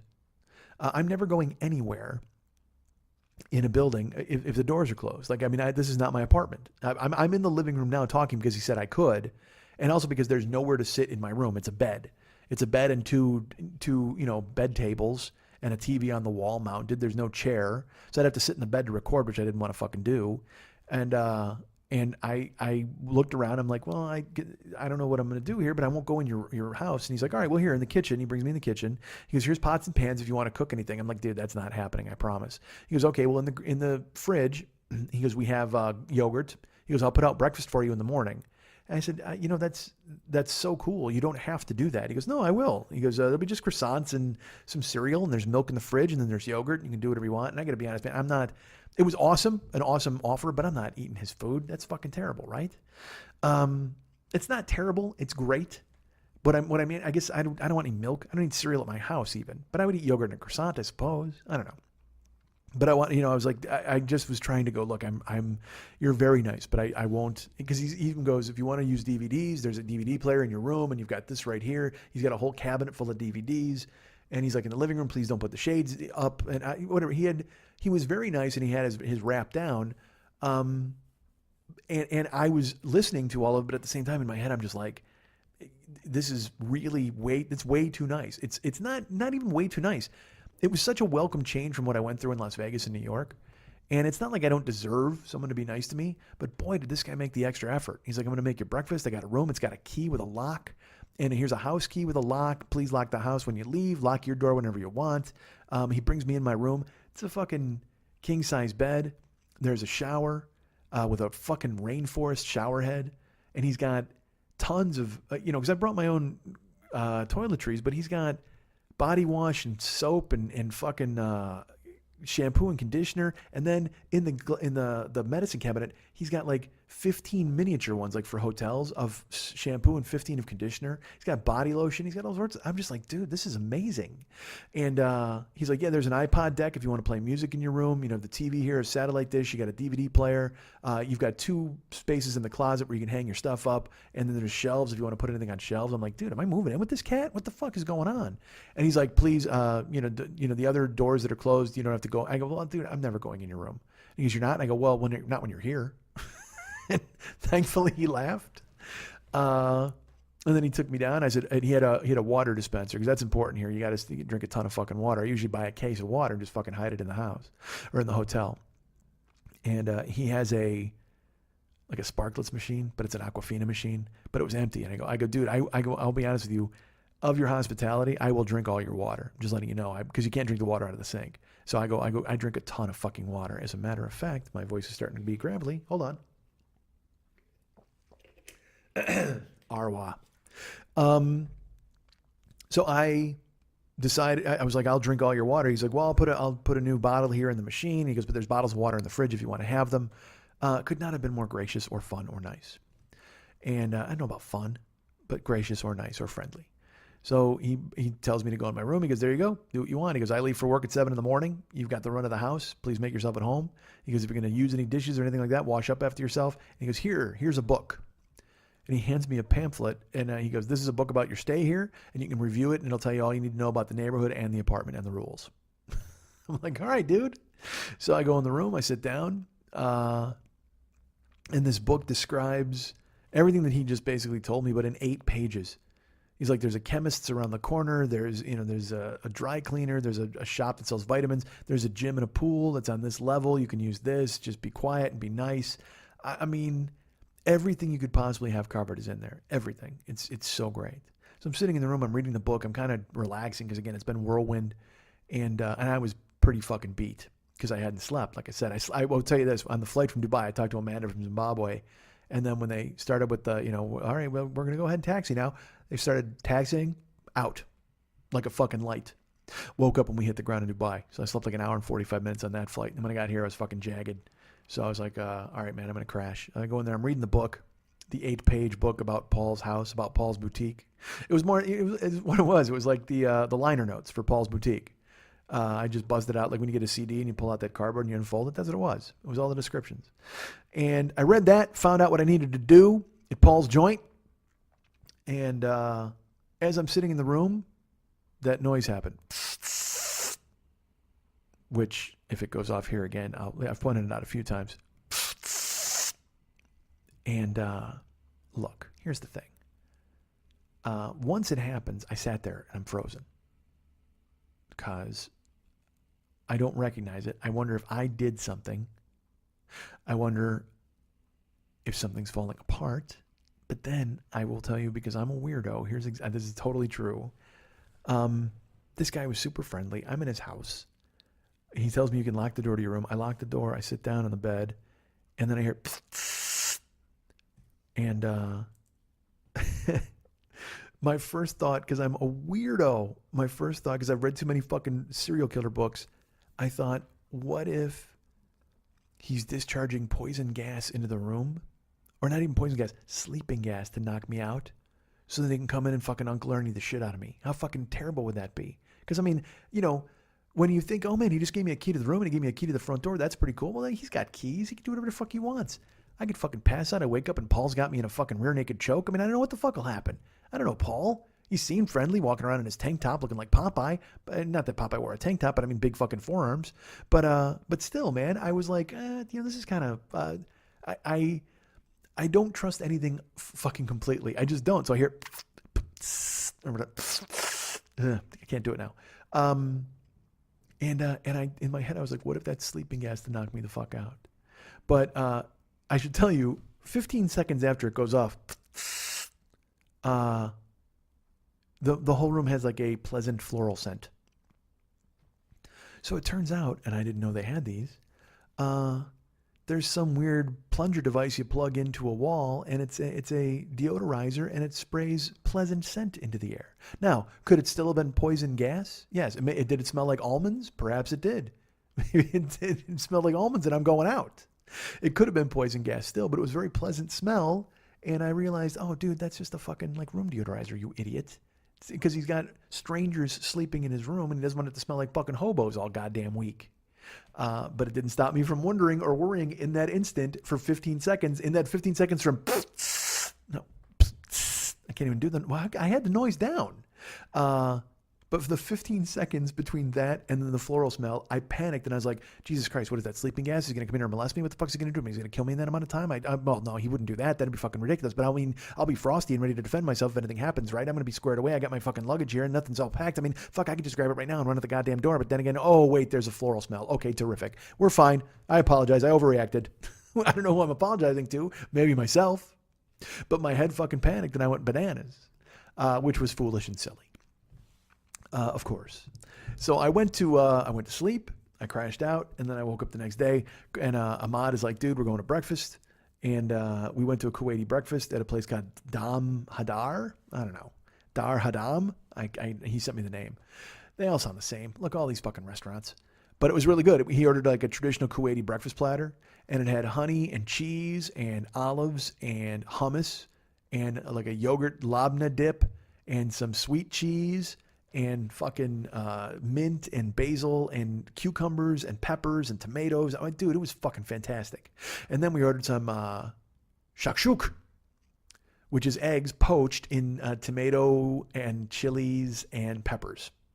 And what you do is, and then you get this fucking flatbread right from the oven, and you fucking tear it apart, and you just scoop up the shakshuk with it. You don't use a fork or anything, man. It's all hands. And you do that, and then you're eating the fucking platter. Dude, it was awesome. I was fucking packed.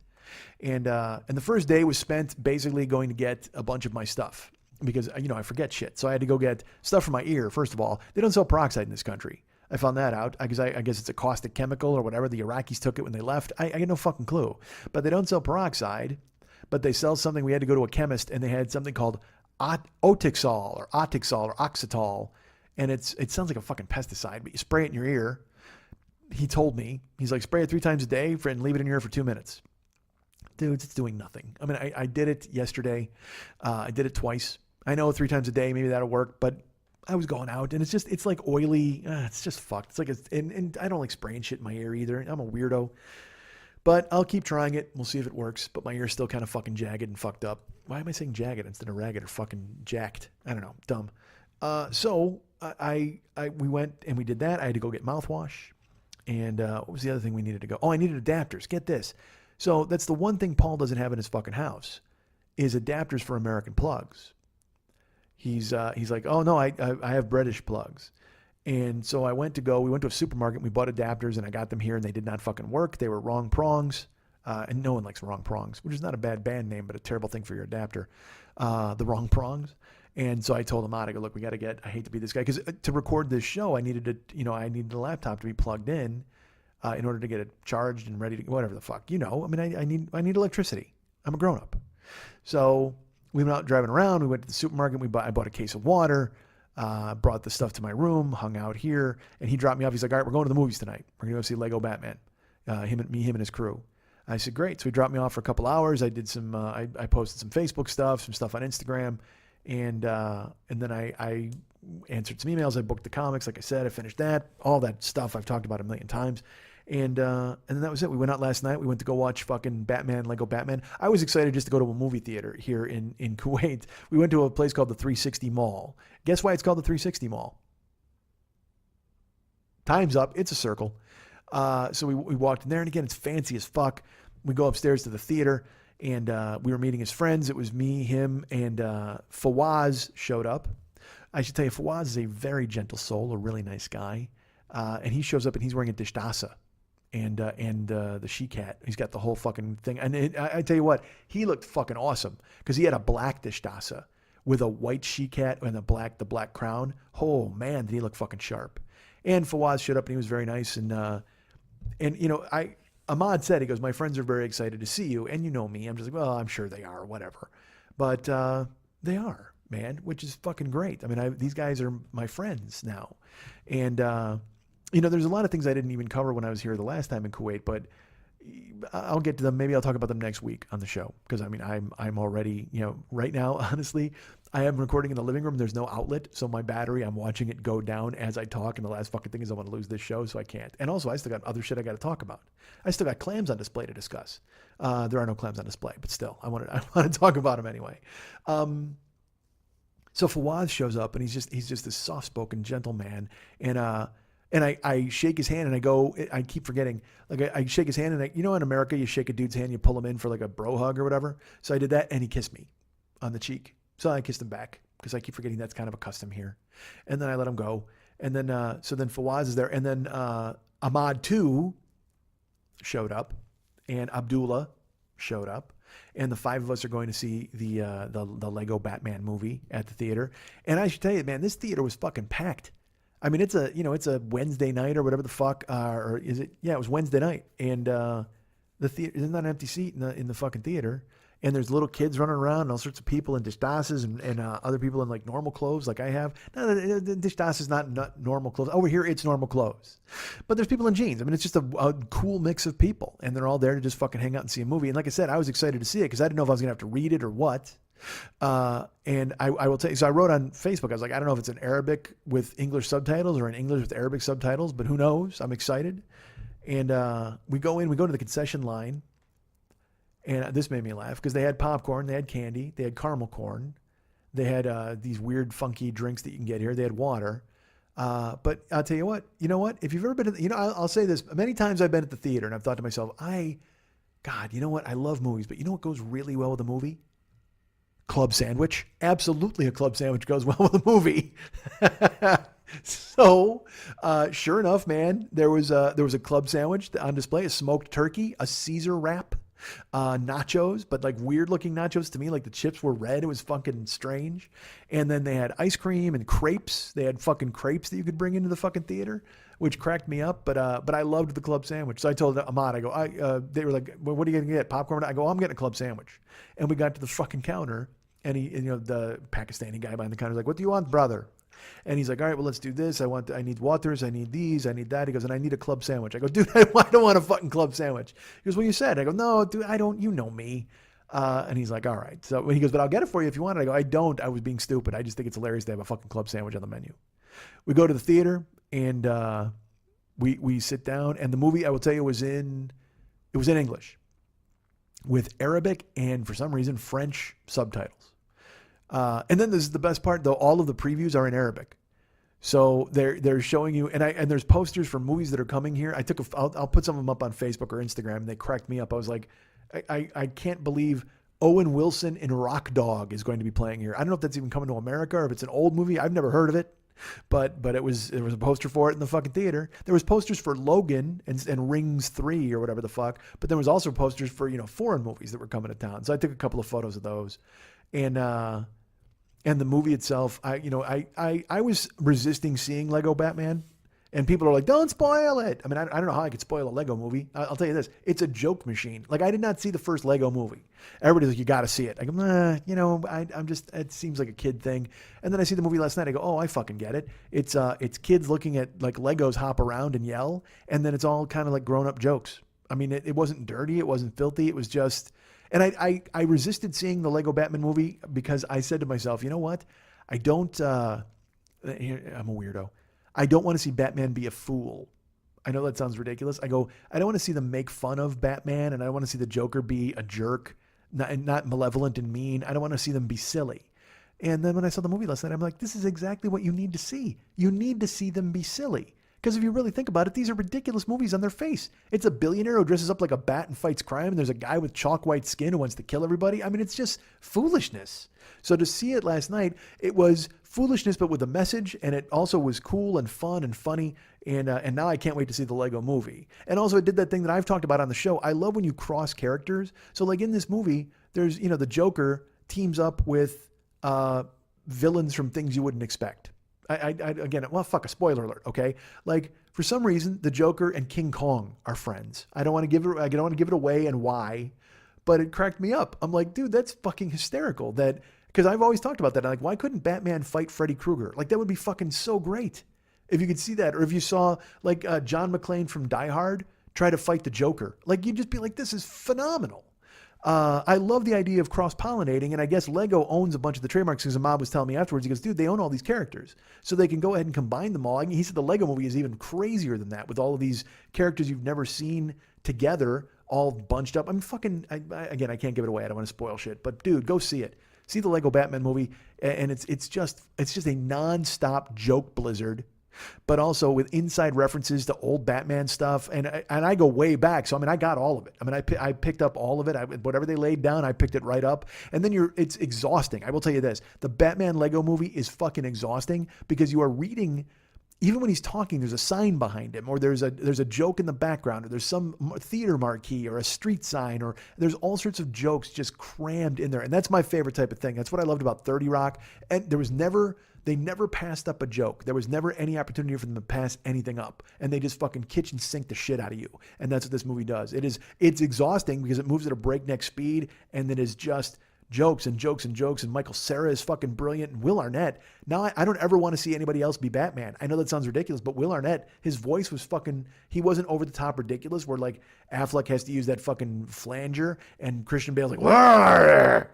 Will Arnett was fucking dominant. It was awesome. It was so good. So go see it. It's fucking fantastic. And then after that, we're in the mall. We went to eat. And then we were joined by Hamed, a different Hamed. I think I've mentioned a couple of Hameds. But this was not Army Hamed who got me a dagger. This was a friendly Hamed.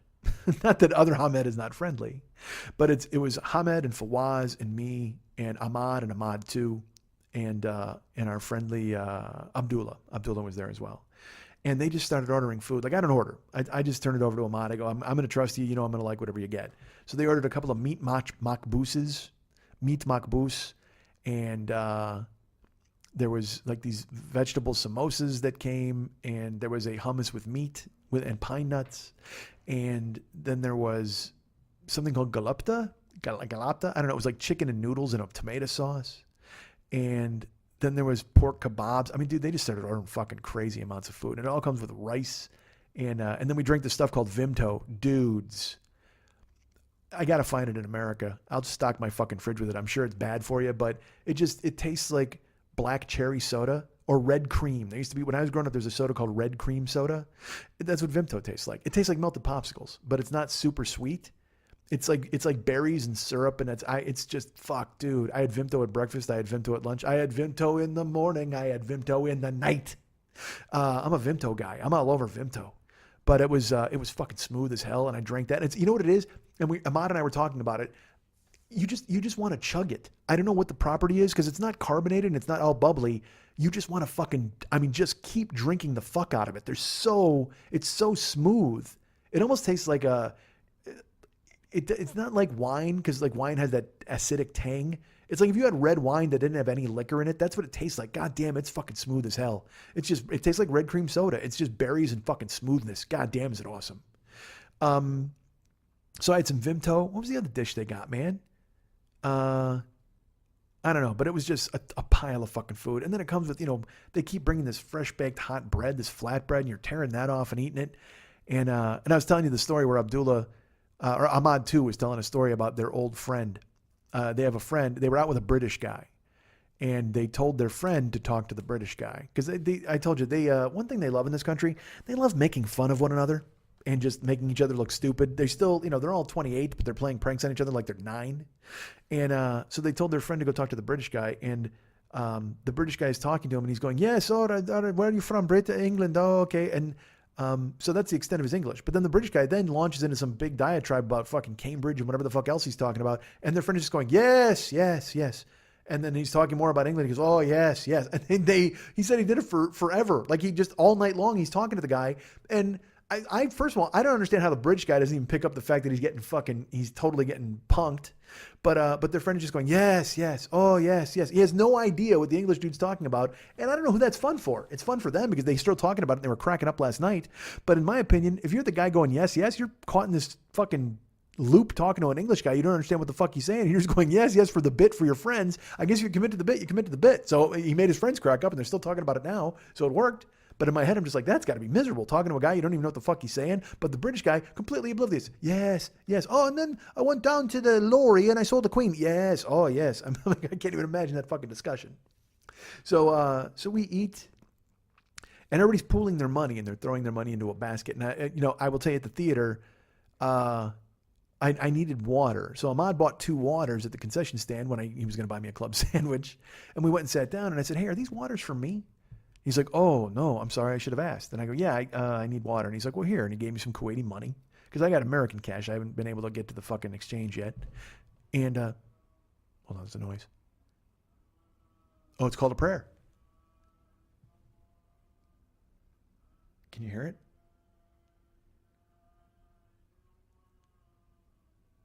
Probably like a humming if you can hear it at all. It's fucking called a prayer. It's echoing through the city right now. God, I love it here. It's just fucking cool. So they're already putting their money in. And so I went to get water. I apologize. I went to get water and he handed me some Kuwaiti money. I bought water and I had change. I had a quarter note, which is, it's weird. It's like I had 2 coins and a bill. So when everybody's putting their money in, as a goof, I pulled out my money to put it in, and they all started laughing because it's like nothing. I put in like 40 cents is basically what I put into the pot, and because everybody's throwing in all their money, and I took the coin out and they handed me the coin back. I go, no, the coin goes, and they handed me the coin. So I took the coin, and I put it. We used to play a game when we were kids, coin basketball. It wasn't. We just called it basketball. But like you take a quarter and you spin it, and then you catch it with your thumbs, and then you use your thumbs like a catapult and you shoot. Your friend's got his hands in a circle and you're trying to score a bucket. So you're basically trying to bank off his chest and score. We would do it in study hall all the time. It's like paper football. Remember paper football? You kick the ball and then you just slid it and you try to slide it. And once it was half over the fucking table, you won. That was, it was just study hall bullshit. So that's what coin basketball was. We used to just fucking spin a coin. So I took the quarter and I spun it on the table. And everybody's talking, and I pinned it with my thumbs, and I went to throw it. It's like I was just gonna, because I mean, it's just silliness. Okay, I mean we're hanging because they kind of bring out the little kid in me when I want to do dumb stuff, and I just do like I'll like hit a fork and it'll flip in the air, and everybody's like, what are you doing? Like, I'm sorry, it was an accident, and they know it wasn't an accident. It's like when I yelled at Ahmad across a crowded room. I did it in the theater too. When I went to get my water, I came into the darkened theater, and everybody's sitting there watching, and I go, Ahmad, and I start waving, and he fucking puts his head down and he waves. I'm like, oh, gotcha. I walk up there because it's just silliness. So I spun the coin. And I caught it with my thumbs, and I wanted to launch it. I literally just wanted to throw it far. I wanted to bounce it off the wall behind Ahmad, Fawaz, and Hamed, who were across from us. And it's a quarter. It's a heavy coin, and I took it and I whipped it like as hard as I could, and it hit Fawaz right in the mouth. And all of them just start fucking laughing. Like they just start cracking up. Everybody except, of course, fucking Fawaz, who's I think his lip was bleeding like on the inside. I mean, I jacked him, dude. Imagine if somebody whipped a quarter at your face. Like it was that, and it was close. He's just sitting across the table from me. It's not like he's far. And I literally took a zing and I flung a quarter right into his fucking, hit him right in the mouth. And I felt awful. I felt so bad. And his friends are laughing, and he's laughing, and I go, oh my God! And I put my hands out. I go, I'm so sorry. I'm so sorry. He's like, no, it's funny. Don't worry. And he kept saying, don't worry, and he kept saying, I'm sorry.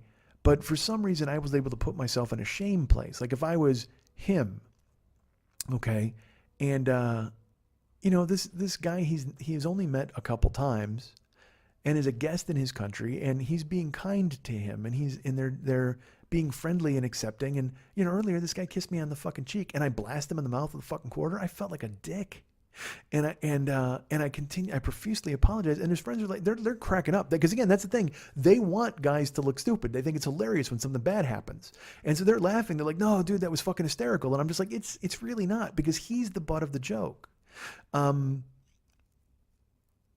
he purported to not feel that way. But he is, of all of the people that were there last night, he is the least outspoken. He is the most gentle soul. And he was also, very accepting of me. You know, I like Abdullah a lot. I like everybody a lot. Nobody here has given me attitude. Nobody's been mean. They've all been incredibly accepting of me and my silliness, and they think it's fun. I showed them photos on the phone of me in the dishtasa. Remember when I took those pictures of me with the dishtasa that they bought for me? And they loved it. They were just like, oh, they go like a king. That was what they said. They go, oh, like a king. And I showed them there's a picture of me sniffing a flower, and they were just like, they saw my house, and they saw my apartment, and it was great. We felt like friends because I was able to show that to them, and because I wasn't making fun, I genuinely thought I looked good and I loved it, and so I felt terrible about hitting Fawaz in the mouth. I mean, it just was awful, and he kept saying no, it's okay, and everybody's laughing, and then the meal comes and we eat, but I was not right the rest of the meal. I mean, they spoke in Arabic, and I sat and I felt uneasy the whole rest of the night because it was a foolish prank gone wrong. That's all it was, but it felt like so much more. It felt like I had disrespected them and their country and their hospitality, and that's inside me. I recognize that. That's silliness. So dinner ends. They come. They collect all the food, and we're walking out. And Hamed had left early, and then Ahmed too left. Abdullah disappeared, and it's just me, Fawaz, and Ahmad. And we went to leave.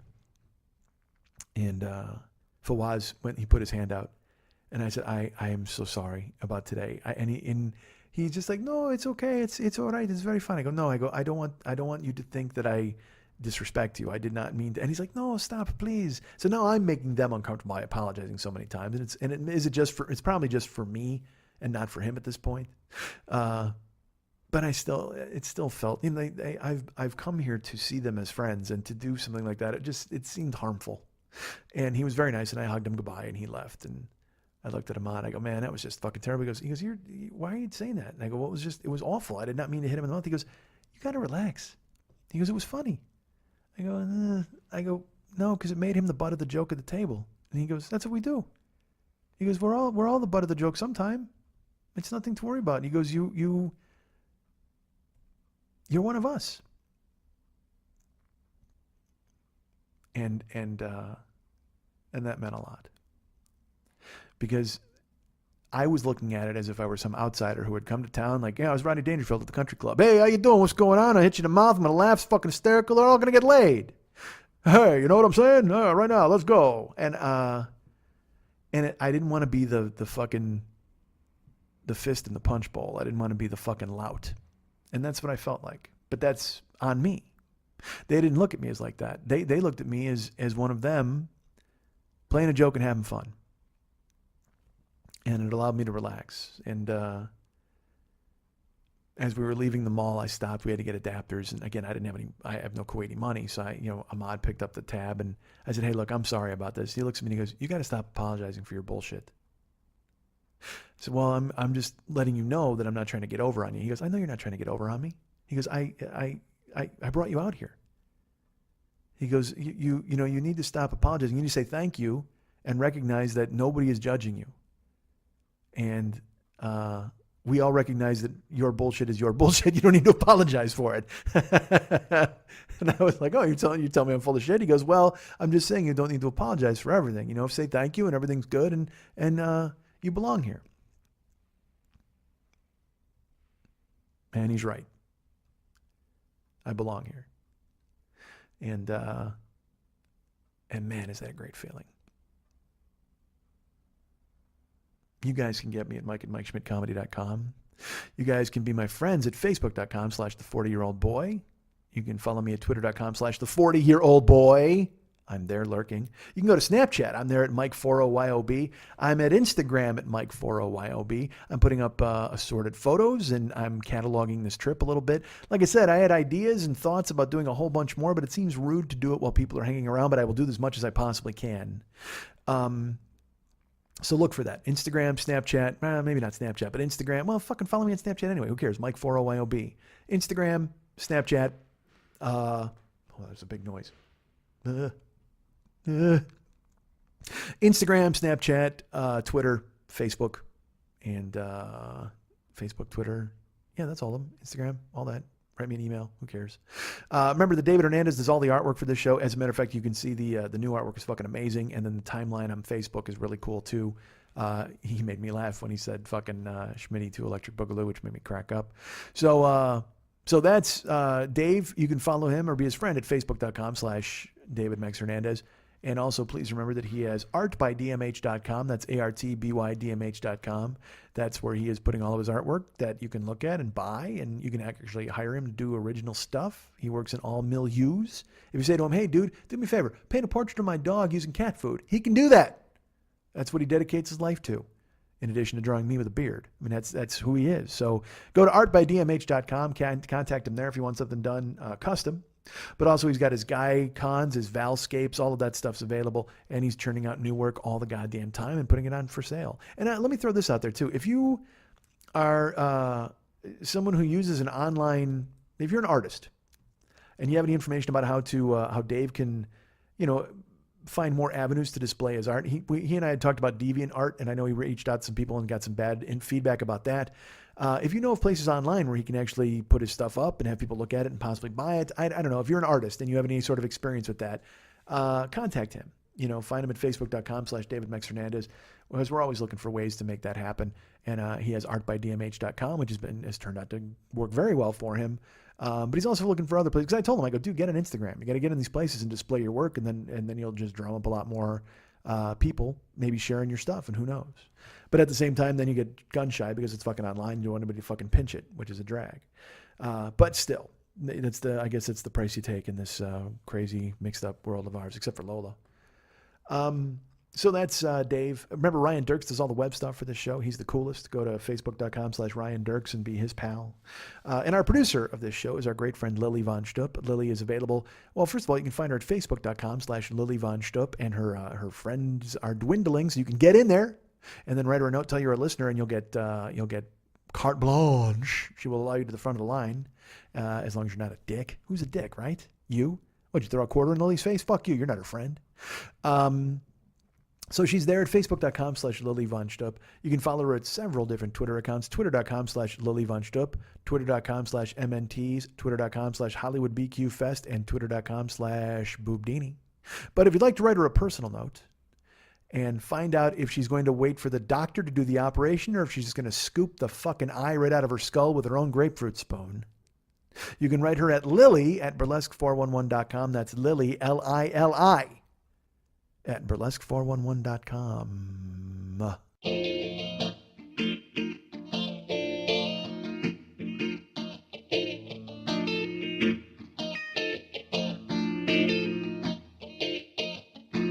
Pilgrims in America, they look like a bunch of dicks.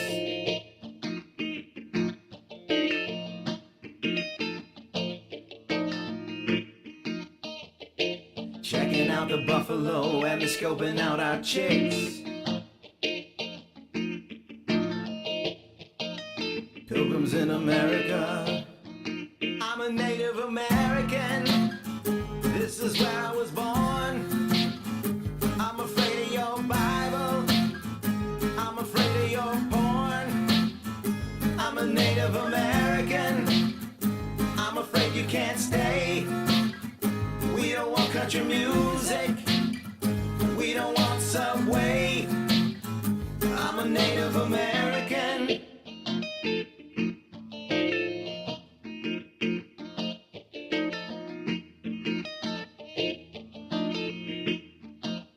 Pilgrims in America. Pilgrims want to stay. Pilgrims want to own all the land.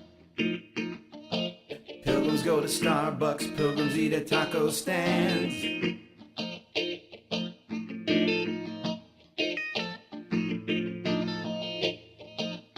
Pilgrims in America.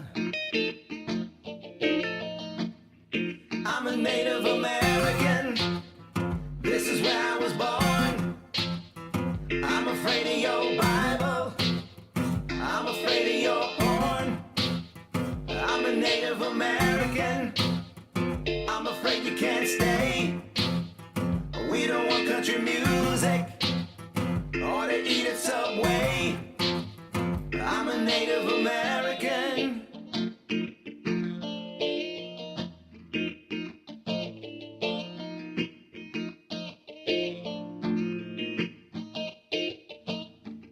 like selfie sticks, pilgrims like genocide. Pilgrims like Kardashians, pilgrims like Astroglide. Pilgrims in America. Pilgrims in America. I'm a Native American. This is where I was born. I'm afraid of your Bible.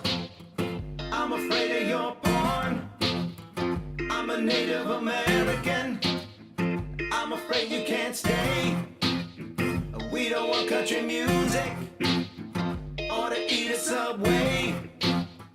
I'm a Native American. This is where I was born. You take back your Bible.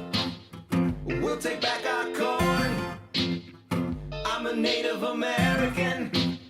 We don't want you to stay.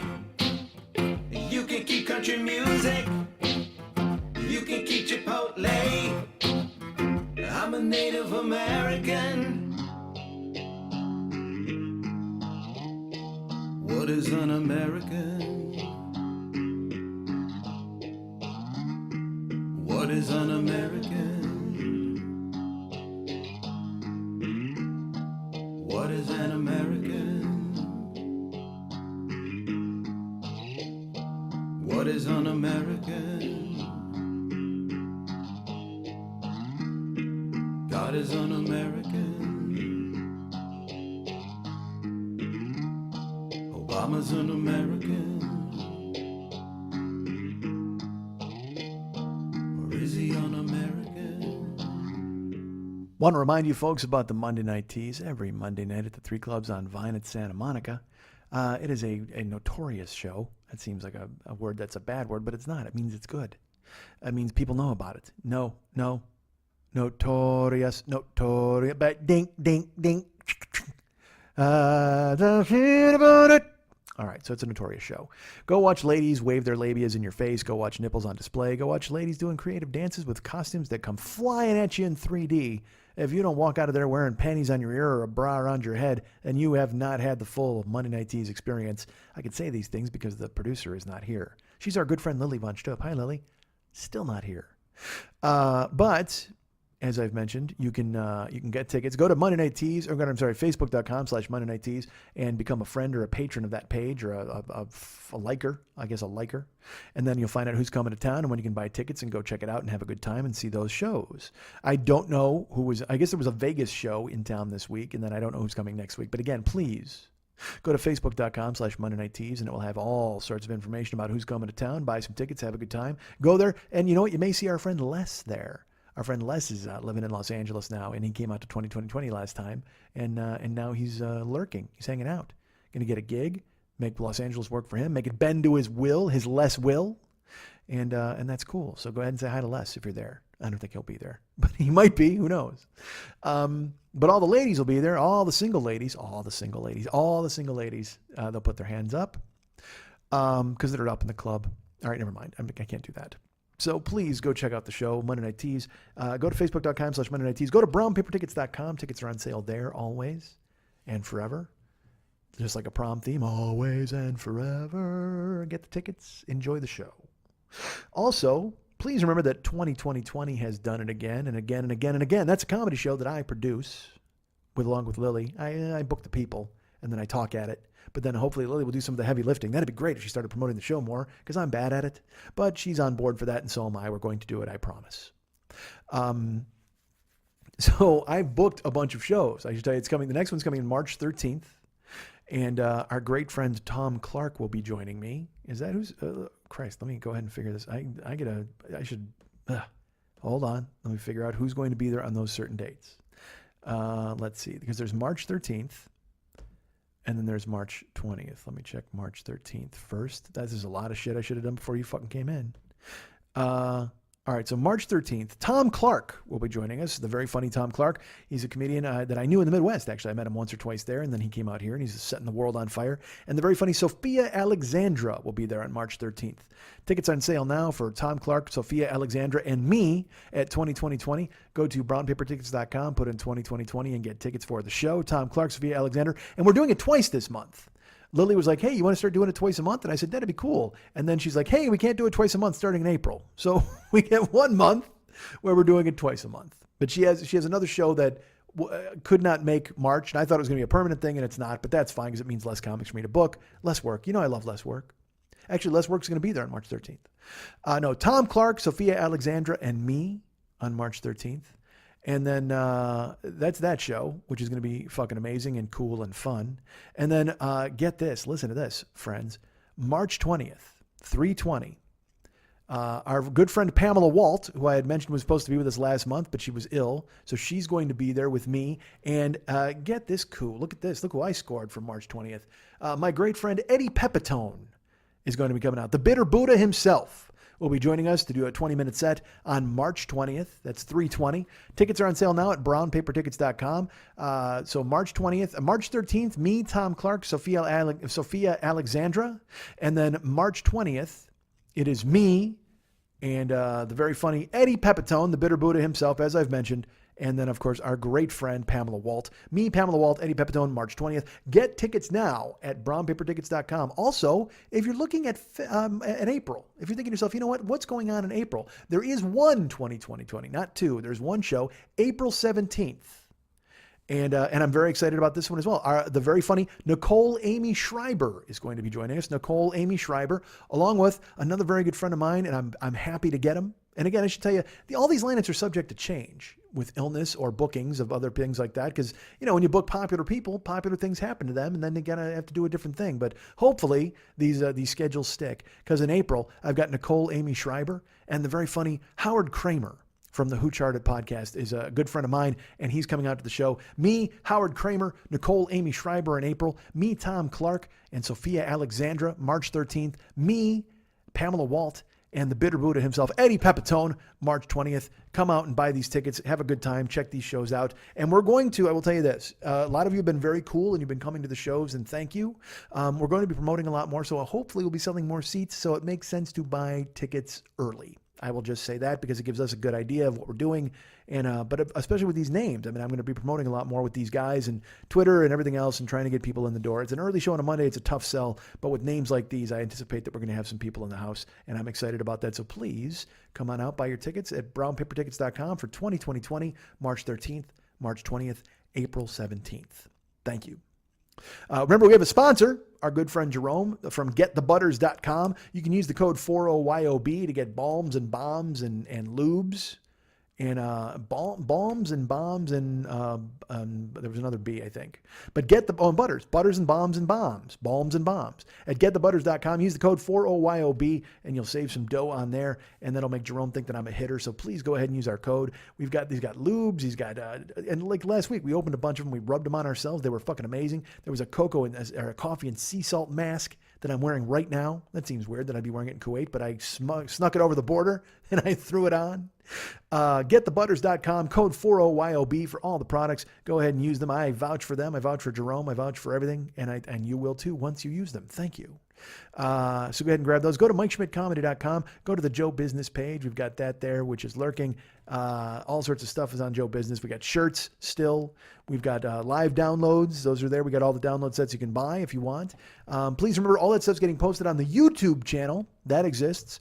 Go to YouTube and look up The 40-Year-Old Boy. I think we're into season 4 now, like I said last week. And Gio is, I'm overseas. I'm not supervising Gio. Hopefully he's still alive and putting up shows. I have no idea. Super fan Gio, not a super fan of me, but a super fan of somebody.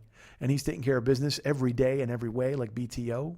So good for him. Thank you for helping us out, Gio. Please go to the YouTube channel and subscribe. If you don't want to watch anything, I get that, although I'd love it if you did.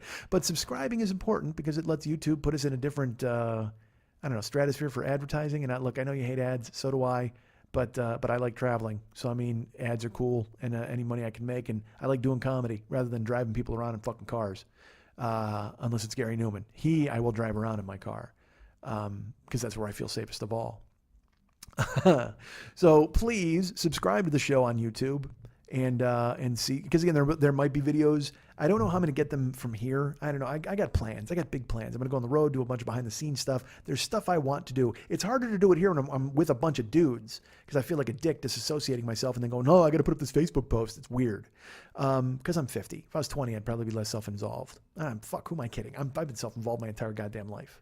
So that exists. So please go to the YouTube channel, subscribe to it. And again, at MikeSchmidtComedy.com, like I said, we got all that stuff for sale. Download links, the live stuff, and then we have the Amazon link too. That's very important. If you use the Amazon link, you get stuff, we get money, they get money. That's the wrong way to say it. They get money, we get money, you get stuff. That's much more mellifluous.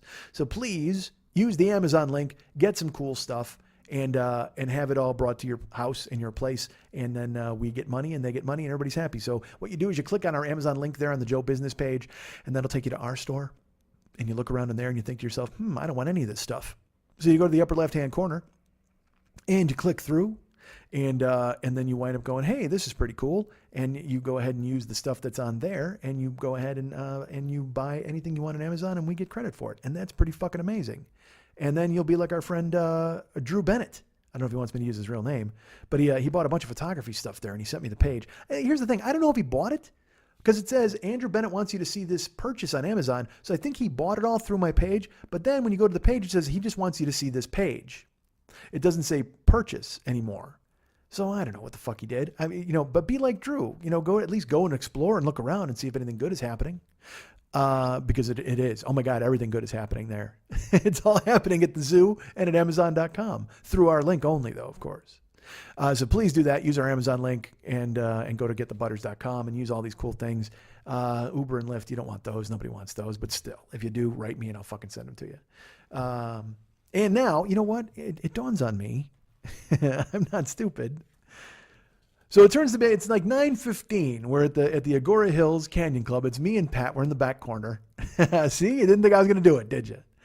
Of course, nobody listens this far. You hear the plugs and you turn the fucking show off. That's how it works. It's like with Marin, you guys skip the fucking first 20, and with me, you skip the last 20 or last hour, whatever the fuck. Although if you don't tell me, do me a favor, put that on the Joker's page. Go, no, Mike, we listen to the end so I can feel good about myself in fucking a strange land, or a strange fucking land, or a strange land fucking. All of those are applying, probably. So we're there. The band comes out. They start playing. I didn't see the keyboard player at first. He's there. And Pat and I are like, all right. Well, and then they go, ladies and gentlemen, please welcome David Cassidy. And the only word I can use is he meanders out of the back. There was no purpose to his walk. He kind of just drifted out as he kind of shambled out to the microphone. And the place, they start clapping. He gets a standing ovation from the people at the tables. And the standing room people are already standing because that's why it's called standing room. And he looks old. I should tell you that. He's 66. And he looks like he's wearing high-waisted pants. And he's kind of bent over. And he's holding his microphone, or his guitar. He has a guitar on his neck. And he's almost hugging it. Like to protect it. Like mine. Like nobody gets to take it away from him. And he's meandering across the stage, and he kind of half waves at the crowd, and they're cheering. And I'm not joking. I look at Pat. He's already looking at me. And he's staring right at me, and I go, this is bad. And he goes, he's loaded. I go, this is bad, dude. And we look over, and he gets to the microphone, and he starts to talk. And you know what? It's less talking than it is rambling. I mean, he starts with... I can't even, he's like, hey, it pains me to say this to everybody, but I can't even repeat what he was doing. I'm not, you think I ramble, but at least I got a point. He's rambling about, I don't want to say this, but I'm happy to say this, but how are you, Los Angeles or something? And he's kind of bent over and he's holding the guitar. And you know who he looked like? You know whose posture he had to me? Ed Grimley. You know who Ed Grimley is from fucking Martin Short's character when he's hopping around, he's got the fucking hair in the air, just that frail kind of but like a sprite. But there was nothing spry at all about David Cassidy. And they kick into the opening song, and the band is playing. The band is they're just professional. They're just getting through it and they're playing. And the bass player and the guitar player periodically are looking at one another, and you can see their faces. They're looking at each other like, all right, well, just let's soldier through this fucking thing. And David Cassidy is fucking loaded. I mean, he's so drunk. He's kind of wandering back and forth. He starts to sing. This is the betrayal to me. He starts to sing, and he can't sing. There's not even a hint of melody in his voice. It's almost like he's just talk singing because he sort of remembers the words. And that's when I knew he was fucking done. I mean, when he was drunk, I was like, this guy, he's impaired, certainly. And Pat and I we keep looking at each other and we're laughing. And I filmed some of it, and I'm happy to be there. You know, because I will tell you this, I was going to cancel. Remember, I was going to cancel on that fucking gig. I'm like, I'm typing him. I'm not going to go. Dude, when he's drunk and immediately starts rambling, I'm like, there's nowhere else in the world I would rather be than here right now. This is exactly where I need to be. Hello, world. There's a place that I'm going, and it's going to be right here. So I start filming him as he's rambling, and I'm posting it on Instagram. You can see the videos. I clipped them on Facebook and on Instagram. But, and I hashtagged it, come on, get sober. Because that was the thing, that was what they opened with. He's playing, he's talking, they're playing, and then they start to play the actual Partridge Family theme song, and he's like, hello, world, song, come on, get, and then he'll point at the audience. He's letting the audience sing because he's fucking out of it. He's so out of it. And then it just deteriorates from there. We're in the back, and I should tell you this, I'm sitting on a chair. I went and found a chair. There were no chairs at first. 3 songs into his set, the place starts to empty out. People start just collecting their things. They start standing up from tables. They start walking out. Now, the front of the stage, those people stay. But everybody in the periphery, everybody on the other tables in the standing room, they really, about song 3 is when they start drifting out. And Pat and I are we're having the best fucking time. We're hanging out, and we're not uproariously laughing, but we're both just shaking our heads. And I'm like, dude, TMZ is going to be all over this. We got to figure something out. We got to send it to him. But I started posting, like I said, I posted 3 clips, I think, or 2 clips on Instagram. One of him just talking, because he starts talking about his dad teaching him a Cole Porter song. And Cole Porter is a genius. I mean, it's just so bad. And finally, like the 5th or 6th song, he's just walking around while the band is playing. He's not singing. And he goes over to the keyboard player, and he's kind of like bobbing his head, and then he just fucking goes ass up. He zigs when he should have zagged, and he trips over a monitor, and he falls right on his ass. And I was like, he fell. He just fucking fell. And he lays there for a good 15 seconds, it seems like, because he can't get up. He's trying to turtle it and get up. He's got a guitar around his fucking waist. He finally gets up. The best thing is he keeps looking at the band. Like, he'll look at the individual players, like the guitar player, and kind of like pretend like he's composing them. He'll point at the guy and he'll be like raising his hand like higher, higher, or more. And he'll lean over and he'll whisper in the bass player's thing. And he's very adamant. He's vehement, and he's talking to the bass player. Like, you can see he's blaming them for any bad things that are happening or anything that's going wrong. He starts yelling at the drummer. You can't hear it because they're playing, but he's pointing at the drummer and yelling. I mean, he just looks completely fucking lost. And every time he gets to the microphone, he's slurring his words, and he can't talk. He's trying to sing. So I have, in my opinion, I video what is the nadir, the fucking low point of the entire thing. Him falling isn't even the low point. Him rambling isn't the low point. He was supposed to do the song On Broadway by George Benson. I'll tell you this. So they started and he gets to the microphone and he's like, say neon lights bright Broadway. And then he walks away from the microphone. He just starts wandering. And they keep playing it. And then they just quit. They just quit playing that song because he's obviously not going to fucking sing it. And they go into a different one. Even that's not the low point. The low point is he starts to give all these speeches, about growing up and being, living in New York and working in a mailroom and then going on Broadway and then, working with the band and hanging out with B.B. King. And they're just these anecdotes that go nowhere, which if you listen to the show, you are very familiar with that construct. So he starts talking and he's going on and he starts talking about this thing and Pat's like, this is going to be the Beatles. And I'm like, nah, dude, there's no way. And then he's talking about, I knew this guy and then we lost him tragically and became friends. And he's talking about John Lennon. And the band starts to play In My Life by the Beatles. And I don't know why I knew that this would be the absolute bottom, but I got out my camera and my phone and I started to film them. I filmed the whole song in 3 different chunks, but I kept the chunk that I felt, because it was all bad. but I kept the main chunk. And I posted it to Instagram and to Facebook. You can go see it now if you want. But you can, this really shows, because I will tell you this. We talked about it on social media, and then it started to go like kind of spread a little bit like wildfire. And then the next morning, you know, I was, going to be traveling, and all of a sudden when I'm traveling on Monday, I apologize. I was traveling because this happened Saturday. Sunday it hit TMZ. And it was a big deal. Pat writes me, all these things. I didn't get to respond to him. And then I was on a plane the next day. And then the next day I see on social media, people are writing to me, did you see that David Cassidy has dementia? Apparently he tells People magazine that he has dementia. He's forgetting things, and it claimed his parents, and now he has to deal with it himself. And that was one of the things that hurt him over the weekend. Now I can see that a little bit when you think about him meandering out of the back.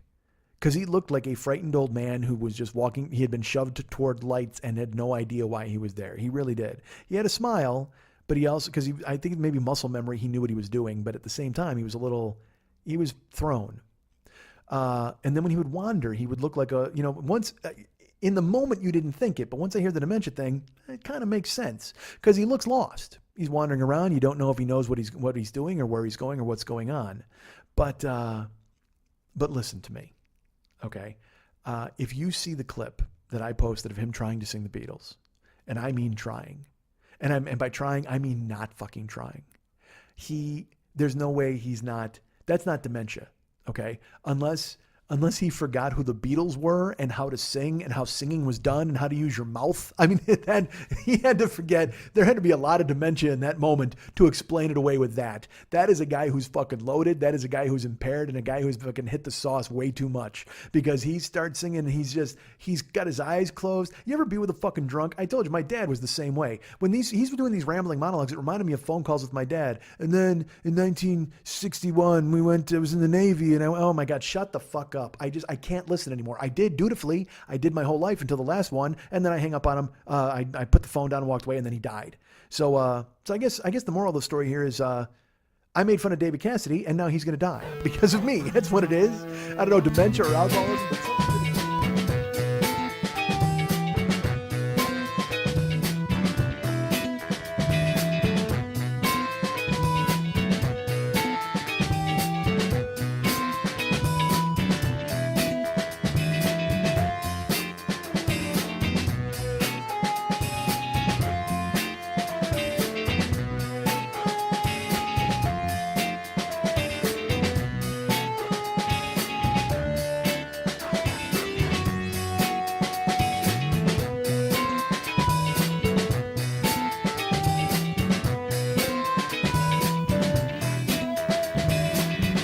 I'll tell you, you want to hook people in, get them halfway through a recipe and cut your fucking show in half. That's it.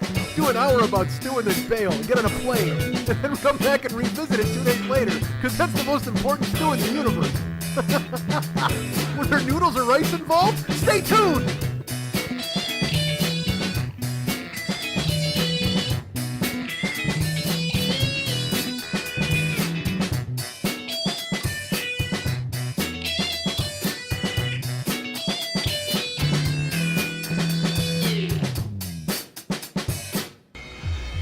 We here, we are playing on a level that most will never see.